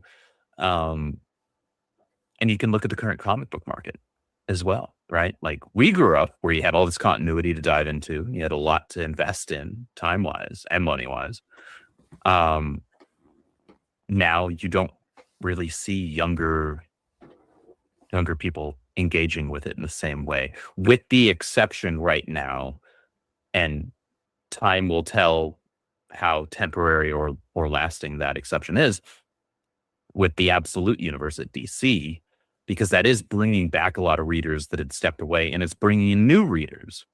Yeah, I know. But I know some time will 18-year-old bear actors. out to see whether or not that actually holds. I hope it does, because I'd like to see the comic book market thrive and people just be more interested in the medium in general. Because I think if there's more interest in the medium, then that means there's more interest in people who are potentially willing to check out indie stuff. Yeah, it benefits us. Like woke buckers. Yeah, right. I mean, ideally, it'll cross over. As I was saying, I know a couple of 18-year-old actors that they got into comics because of the Absolute series. Yeah, and I'm like, oh man, wait till you get some back issues of stuff from the 60s all the way up to the late 90s. You're going to be blown away by some of this stuff. And I mean, it's interesting. I think it just has to do one thing I'm worried about with the Absolute series is if it goes the way of the extreme thing. That was a big part at the turn of the century, where it just gets too much to the point where okay, extreme now you're Marvel, kind of now you're just a trope. Now you're becoming a trope now, as opposed to something, experimental and fun and playing around with the idea. I can understand that worry, and I'm probably there with you at some level. But just based on at least the 4 Absolute titles that I'm currently reading monthly, I don't think that's going to happen. At least not yet. I don't see that happening right now, because each writer of the Absolute titles is handling things kind of in their own way. So it doesn't feel like they're just trying to take the most extreme route of whatever they're doing. But I guess it's always a possibility. I got to pick up more Absolute Batman. I bought the first trade on a vacation, and I read it on the plane. I was like, this is awesome. And it's just fun. Yeah, and I see the people online bitch about it, and I don't care about certain complaints anymore. I thought that book was awesome. And is the book engaging? Did it entertain you? That at the end of the day, that if it does both of those things, it does more than most comic books these days. There was only one problem with that book. I got to the halfway point. I said, how many issues are left in this? I'm really into the story. It was one of those books where I was like, damn it, don't end. Don't end. Shit, I want this to go on. And now I'm like, I guess there's probably 3 volumes of trades out right now. The third trade will be coming out in a month, I think. Well, then next time I'm out, I will pick up the second trade, because the second one is at least out because I have both of the hardcovers behind me. That's the only Batman story I've dug in many years, because I tried to do Rebirth. I try to give DC the benefit of the doubt. Like when the New 52 came out, my buddy Joel and I, we broke it down. He bought a certain portion of the books, and I bought the other portion, and we got our own crossover. Obviously, we both want our own copies of Batman and shit. But what we did is it was oh, I'm reading Justice League of America. I'm reading Static Shock. And we would go to his house, and we just read all the books. So we had the entirety of the New 52 line between us, and we were trying to check it all out. And then it just kind of shit the bed fairly quick. Well, not fairly quick. Superman was always pretty bad. I couldn't get into the Justice League either. But the Batman was good. I just want more. I want more reasons to go to the store. I actually am subscribed to Scott Snyder's Substack, and I take his comic book writing class for that. And he wrote the New 52 Batman, which at least the first half of it was incredible. The second half is hit or miss with a lot of people. 0 years unreadable. He was he was taking some swings. It's all right, let's try this. And I can respect taking big swings as long as you understand, like, sometimes those big swings are going to result in you knocked it over the fences, and sometimes you whiffed it really hard, and that just, I respect that more than just kind of going with the really safe route, like a Ryan North, who will give you like the most, or a Jed McKay, who will give you the most safe, like, no consequence story possible, where it's like, so in 6 issues, this doesn't matter because there's no consequences. There's nothing going on really of consequence here.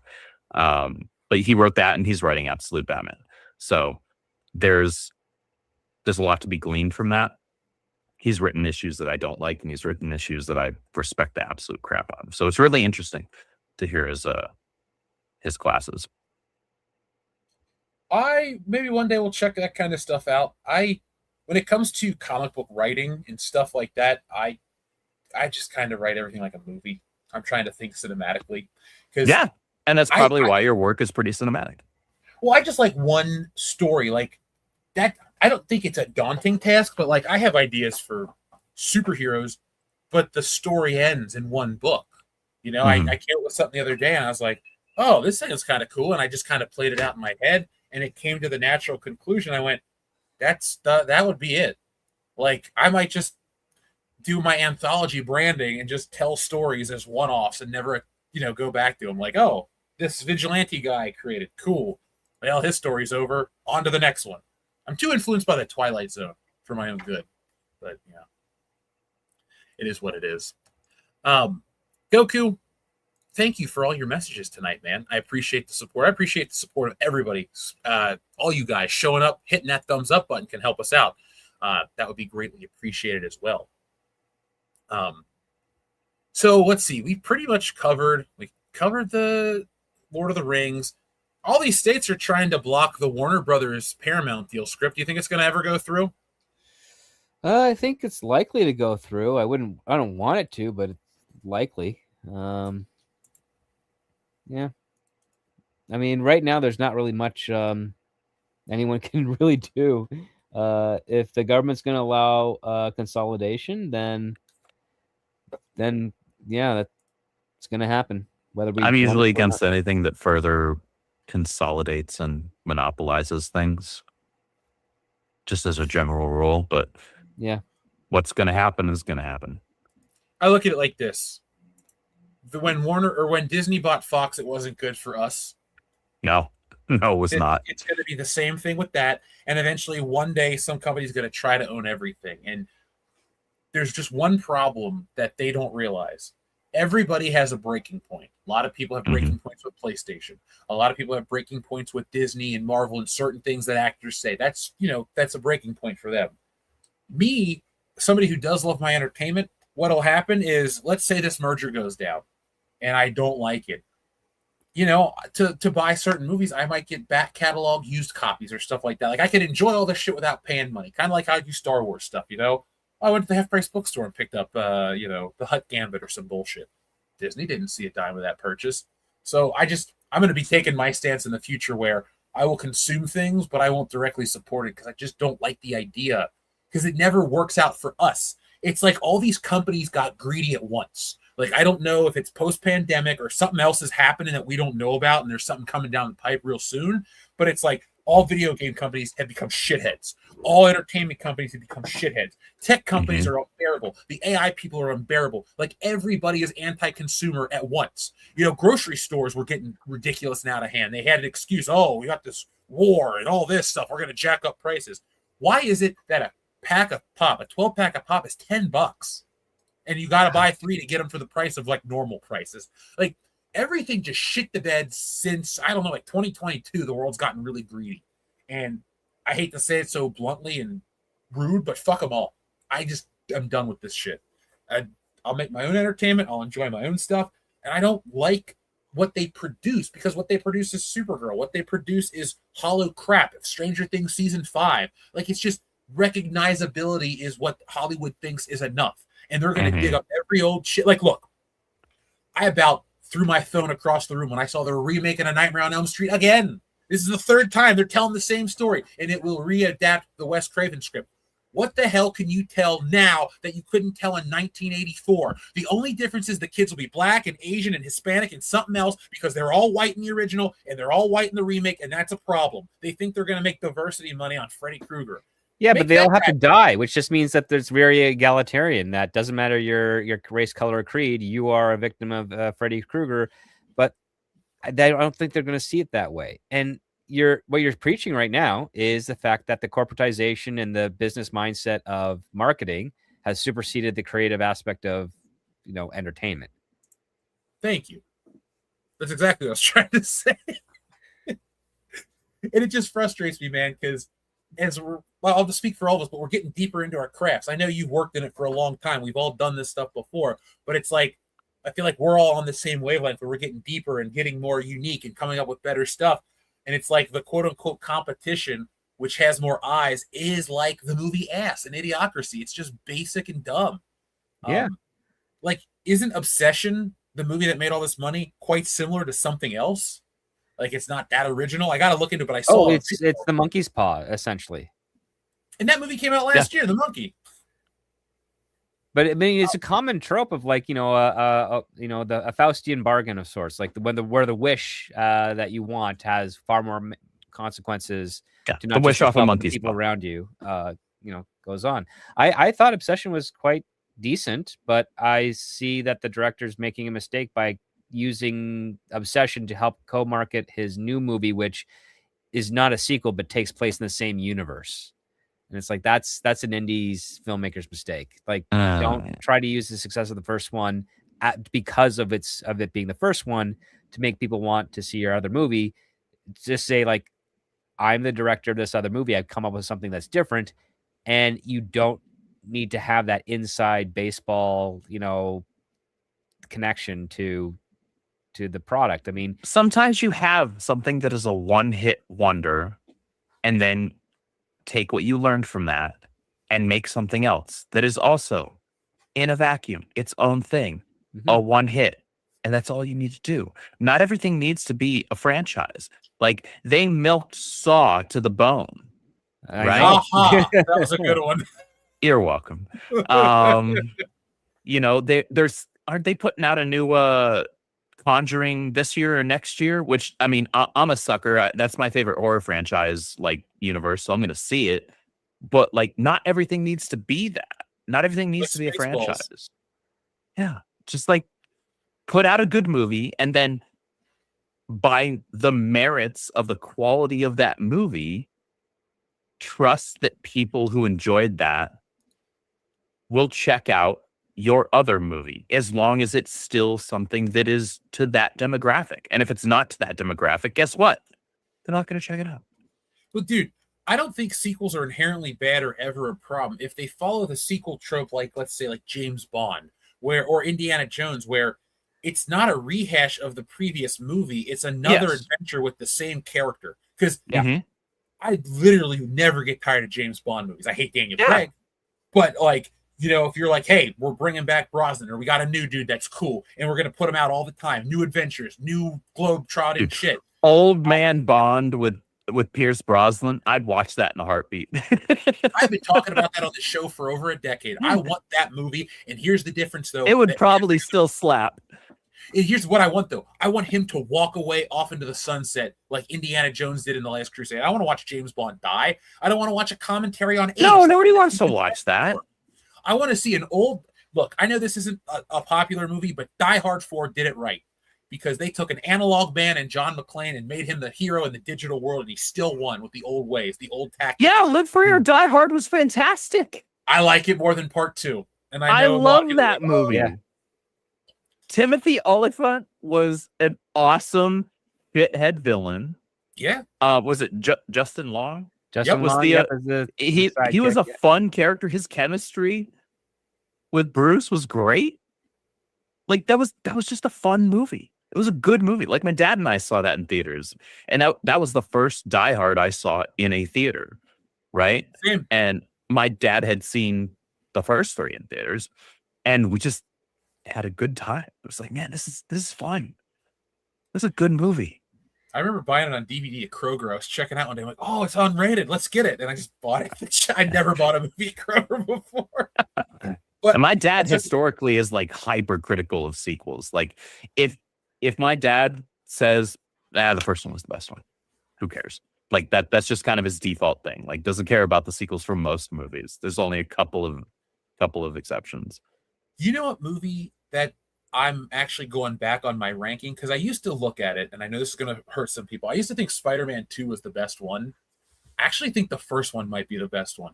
Not Welcome because... to the club. Well, okay, here's my thing, though. Mine's probably for a different reason than yours. Mine's Yes. a technical reason. That movie is shot on film. Spider-Man 2, I'm almost positive, is digital as well as 3.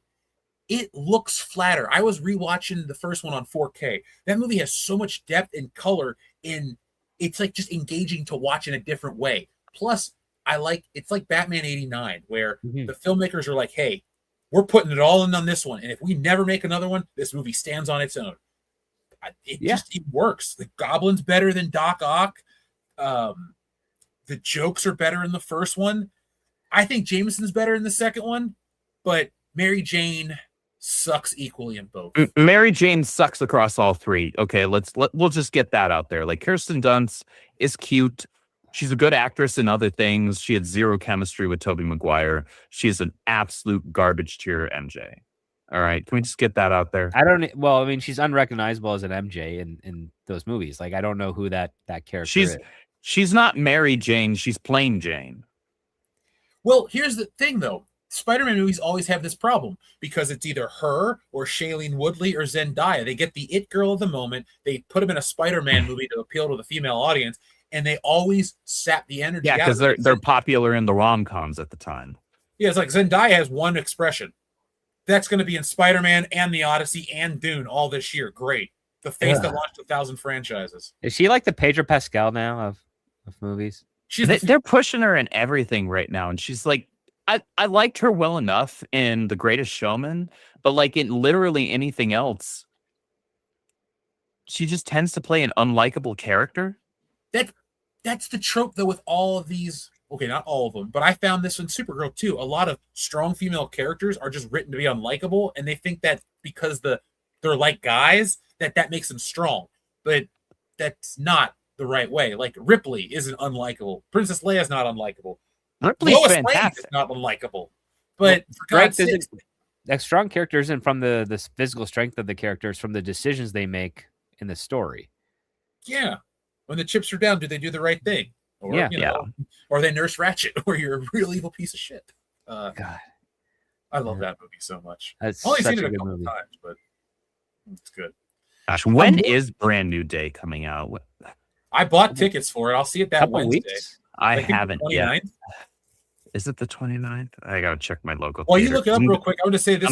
I'm getting worried though that my taste in film is getting like more pretentious and filmy because like I almost bought a copy of Mean Streets and what was this Lee Marvin movie, and I'm like really excited to watch these movies that I kind of know about more than I am like Spider-Man. I don't know. Well, I don't think that's pretension. I think that's just the fact that you're looking for something that's got depth to it. I mean, the Spider-Man films with Tom Holland, you know, they do vary in quality, but they are churned out quite. I hate every single one of them, with the exception of the third act of No Way Home, and that's only because Toby and Andrew are in it. The only thing the Tom Holland franchise has going for me is that the costume looks like Spider-Man. It's not the new costume looks really good. Yeah, I'll I'm give him actually that. on the hunt looking for that figure because I'm seeing it. I'm like, oh, people are bitching online. It's too dark blue. I don't give a shit. I'll add it to the. I literally have a figure from every Spider-Man movie, including the Andrew Garfield ones, Andrew. So they're all represented here in this house. They always will be. I want to be pumped for this movie, but based on all the marketing and the social media stuff, I think I'm either aged out or I'm not dumb enough for this movie. I can't get myself hype, bro, for the fucking tarantula because I read this shit. I didn't just go on Wikipedia and go, oh man, I'm so excited. It's like, good, be excited if you're genuinely excited. I know the story. It's like the Odyssey. I know the outcome. I know how it goes. Right. It's the same cast too. I read the Odyssey when I was in 4th grade. Thank you very much. Yeah, and I'm going to watch that NBC one when I get off the show tonight. I'm going to put it on the TV in the other room. I'll rewatch the Wishbone one. It's better. Dude, what's this? I love Wishbone. I used to watch it every day. I watched the Great crap out show of to Wishbone, kind of man. like get a taste of some classic literature. So one thing, this will be my last big point I make, and we'll wind things down and do whatever we're doing. If we're still talking, that's fine.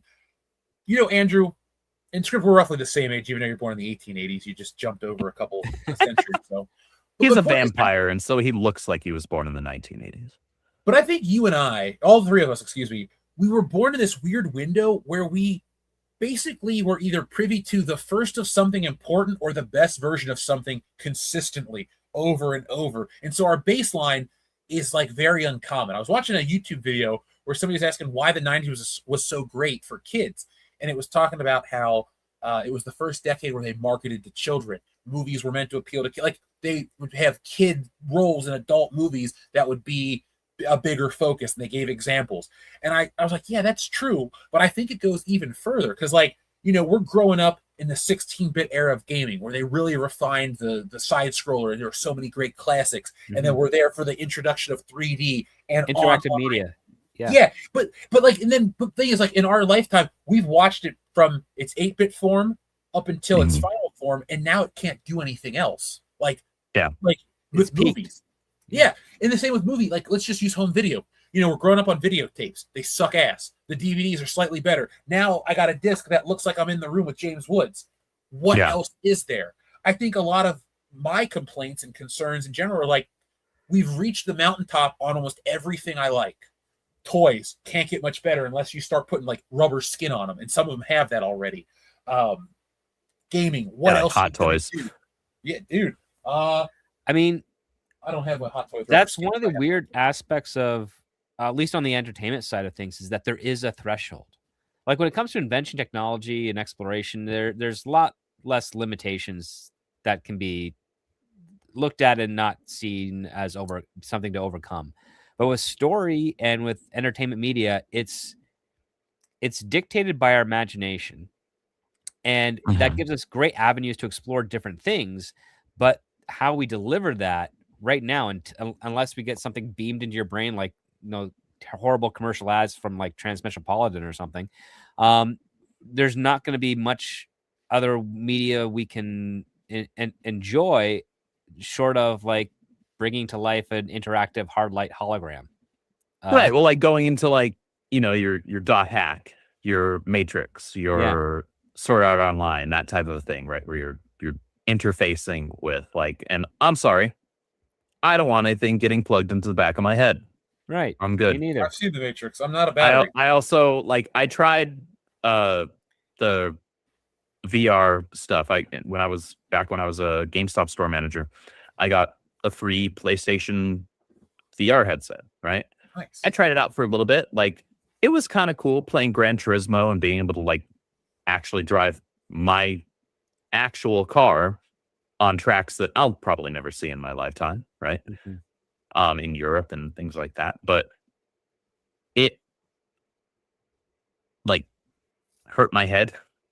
It gave me a headache afterwards because there's this like dissonance between like your the game is trying to tell you that this thing is actually right here, but your brain is saying no, it's not, and so there's this conflict. It's because your body isn't moving and everything around you is. Yeah. And your brain doesn't compute that because it's so used to the fact that even when you're in a car or in a plane or any other vehicle, you're moving, it recognizes that you're in motion. But when you put on a headset and things are moving around you, your body's like, no, this is not right. And it's way different than when you're looking at a screen or in a video game where something's moving because that's you from the outside looking into a 3D environment. Correct. Whereas now you're trying to simulate surrounded by a 3D environment, and it's just like, no, this is not right. Like even those virtual game rooms that they used to have, where you put on the meta goggles or whatever it was, and you could go shoot around in a place. Yeah, like those came and went pretty quick because people were like, it's not as immersive, and there's something off about it. Mm-hmm. Did you know we're not quite at the Matrix yet. I almost bought retail space in the metaverse, but I didn't because I'm not an idiot. Everything with that was dumb. Like, you remember when they would take the immersive stuff and it was just people on the was it Good Morning America? They're just sitting there talking. They're like, look what I can do. And they can wave, and that's about it. Mm-hmm. I thought that technology is just dumb. Like, and they keep trying it every couple decades. Remember how they had, like Sega Genesis had one. Didn't really, it's Sega Genesis, so whatever. But dude, the NES did. I just don't like that, man. I'm old school. I want the biggest, best, brightest, perfect TV or projector, whatever. I want to feel like when I'm watching an old movie, I want to feel like I'm in the room. I was looking at something today about the remaster of Star Wars, and I was like, oh man, these screenshots look like I'm there. Can't wait. And I want the TV. I want to experience it, and I want to put it down. I don't want to be in it. I don't want to escape. Like, I like my life. When I play Gears of War, I'm not playing to escape. I'm playing to kill 20 minutes because I was going to say, Gears. The world of Gears of War isn't exactly what I'd want to escape to either. There's literally no video game world that appeals to me. Sarah's, dude, I'm with you 100%. But like, okay, everyone's like, I'd love to explore Hyrule. No, the fuck I wouldn't. You got monsters coming out of the ground, those jelly things, that giant Hinox. I don't want to interact with that in real life. But, if I can make Link fly up into the air and shoot in the eyeball and save the day, I'm happy. I don't know. I guess I like that line of demarcation for how I consume my entertainment. I don't need to feel like I'm in it. Even with movies, having that delineating line between reality and the entertainment, I think that's important. Maybe we'll reach a point technologically where it is kind of like, hopefully without having to put a freaking horse needle that's 3 inches wide into the back and base of your skull, like the Matrix or whatever. Maybe that'll be a thing in the future. Who knows? But cyberpunk type stuff seems far more realistic than it did 10 years ago these days. But we'll see. As it stands, I'm with you. I'm good with, all right, I'm gonna boot up the TV, I'm gonna play a game, I'm gonna watch a movie, and then I'm gonna go do something else. Yeah. Right? I'm gonna go write. Or I'm going to edit one of the million things I gotta edit, or anything else, literally anything else. You know what I'm doing nowadays when I have some free time? Learning how to paint, because I accidentally kept subscribing to that 21 Draw app, and they wouldn't give me my money back. And I'm like, well, no, I'm actually gonna. It's been 3 years. It's my own fault, but okay, I can't complain. No, they're not the bad guy here. It's me. But now I'm like, you know what? I'm just gonna learn. So I started these things on how to, because I like outsourcing my covers and color and stuff, because it's it makes the process faster. But I would like to know how to paint my own covers, because I got some ideas, and it would be, I don't know, more satisfying to be able to do it myself. There's a lot to be said about learning a thing, at least as much as you can, or as much as is reasonable, yourself, even if you end up outsourcing or paying or whatever somebody else to handle something, because that gives you a greater level of insight and critical eye in terms of whether or not maybe that person's taking shortcuts or whether they're doing it correctly. Any number of things. The more you learn about a thing firsthand, the better you are going to be dealing with it secondhand. Oh, I agree. Sorry, I was just looking at the horse care ad in the comments. Sorry, it threw me off. I got a kick out of that when I saw that. That's why it was fun, because you responded. Yeah. Dude, it all listens to everything we say, so I'm not like in Google. Gemini's just baked into anything Google now at this point. It sucks because it still doesn't send me the stuff that I'm like, I need this item, and it never exists. Like, I need a special wall hook that can actually turn on my light switch whenever I put something on it. Never do I get advertised, for that. But do you want to sign up for an Uber Eats account? That's what you're going to add for. But I will say, I'm making that wall hook. So every time I hang my hat or coat on it, it'll automatically turn on the light for me. Now, are you going to throw your hat across the room like James Bond? Perfect. Oh, I always do. No. This is my girlfriend. Throw the hat like Jay Garrick. That's what you do. I've never read a Flash comic with him in it. Does he throw his hat? Yes, actually. Yes, he does. Fast. He throws his hat like Captain America throws his shield. So when is he getting the film? Dope. He's probably not. Might get an HBO Max series. The fact of the matter is Barry is the one that they continually go back to. No, he's the one that they constantly put in all the media. He's the best one. Design-wise. That Flash costume is perfect, man. The one Infantino designed, you didn't change it. It was perfect and then made slightly more perfect by Mike Wieringo in the 90s. And what does it he required, change, though? He just makes the lightning bolt belt and armbands slightly more angular. And Wally had the white-out eyes. Okay, so I'll give the white-out eyes. The only reason I'm asking is because, like, I'm really particular when somebody's like, I like Spider-Man when he wears the McFarlane costume. I go, he's not wearing a McFarlane costume. Anytime you're reading... No, McFarlane just draws it a specific way. Yeah, anytime you're reading those books, it's not that it changes design. It's just how the person draws it. So it's the same thing. Like that red and blue suit, unless it's got the armpits or not, it's supposed to be the same thing always. And so that's why I was asking about the Flash stuff, because I was like, oh, I wonder if it's just because Mike Wieringo's a great artist. But no, he adds more shit. I know the design you're talking about. Yeah. I like anything Wieringo drew. He was one of my favorites. That's an artist that passed away. I grew up with him. He was my Flash artist. So he's still to this day one of my top 3 Flash artists. My first favorite was actually probably Oscar Jimenez, though. I think I like his work, Wieringo's work, on either Fantastic Four or anything he did. He did a lot of Spider-Man. He did do some F4. Yeah, he did do some F4. I feel like he was just starting to he was already established and been around for a while, but like as he passed away, he was like getting really hot. You know, you see all this shit in Wizard. I was getting pumped to buy stuff that I didn't even like because he was on the art, and then he passes away. And I'm like, well, shit. So, but I do like to look at his stuff all the time still. So let's start to close up shop. But the Odyssey, it says it's going to make $200 million. I'm not going to contribute, but all right. You think it's going to be $1 billion picture at the end of the day? I don't know about that. The thing is, people that, for whatever reason, whether misguided or not, love all of Nolan's stuff, they'll show up. I mean, I think Greece is boycotting the movie, like the entire country. Oh, good. That's amazing. They're like, what are you doing to one of our classics? Well, Egypt's got that thing. Remember when they tried to make that Netflix documentary with the lady that's like, I don't care what you say in school. My grandma says Cleopatra was black. Like Egypt got pissed at that and was like, I think they have a thing where you're not allowed to change their history. Like, so maybe Greece is pissed off too. I would like if we kept things historical.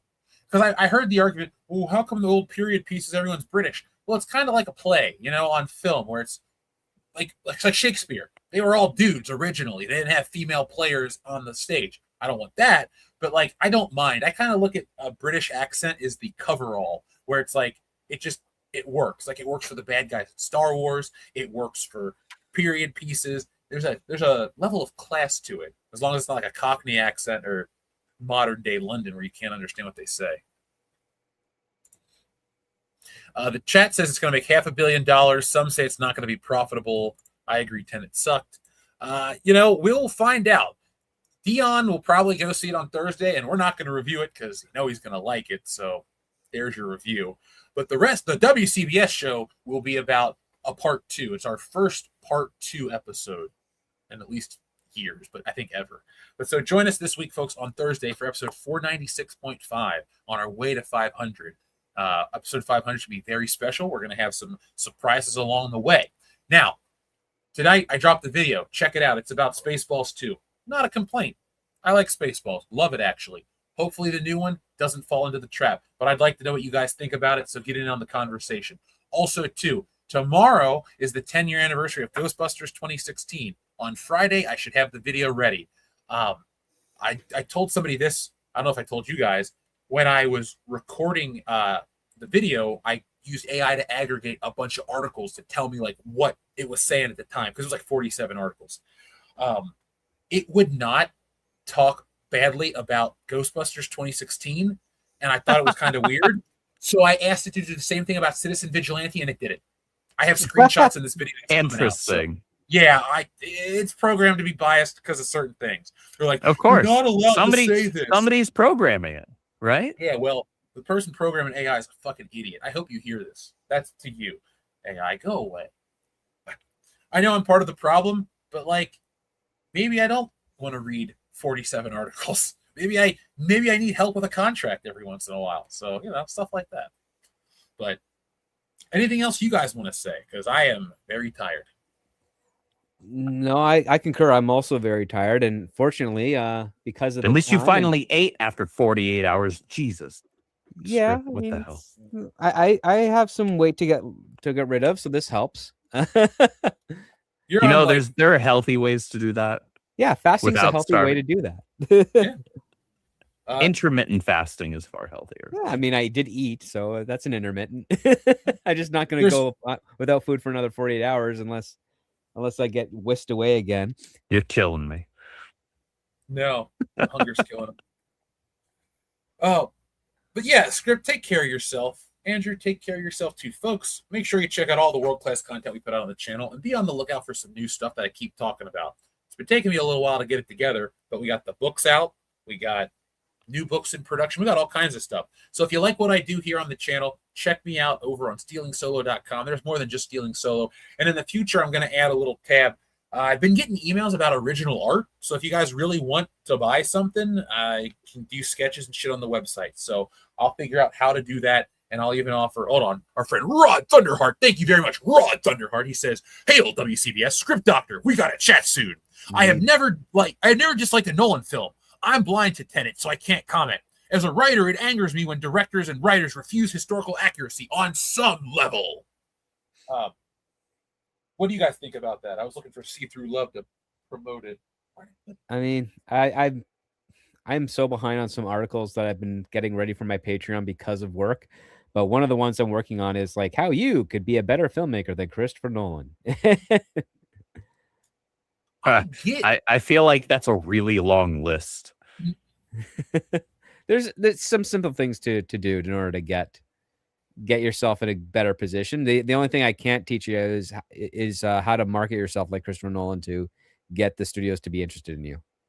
He does manage to do that very well, and I'll give him this. Like, I know there are people in the YouTube chat saying that the trailer looked boring and whatever, and I don't know if I agree with that. I'm not going to see the movie because I don't have interest in it.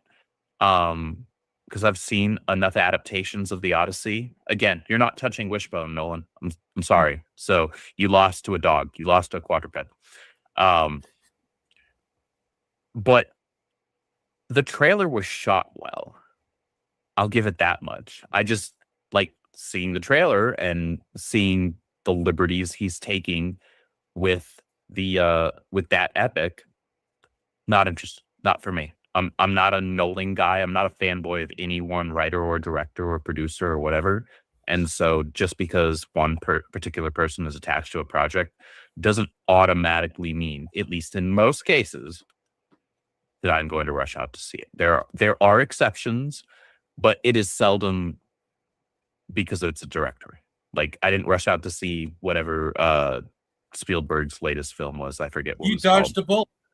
Yeah, like I love a lot of Spielberg's films, and then like the premise for this recent one, I didn't care. The execution was horrible too. It looks, the trailer, cinematography wise, it's probably going to be a pretty film, right? Yeah, but I shouldn't laugh at the serious moments. Yeah, well, there's that, right? Where you're like, wow, that's pretty ridiculous, right?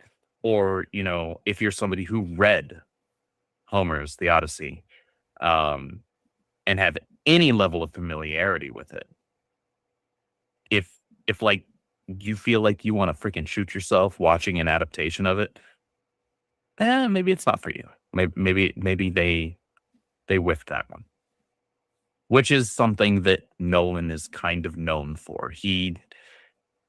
Like the way that he handles historical pieces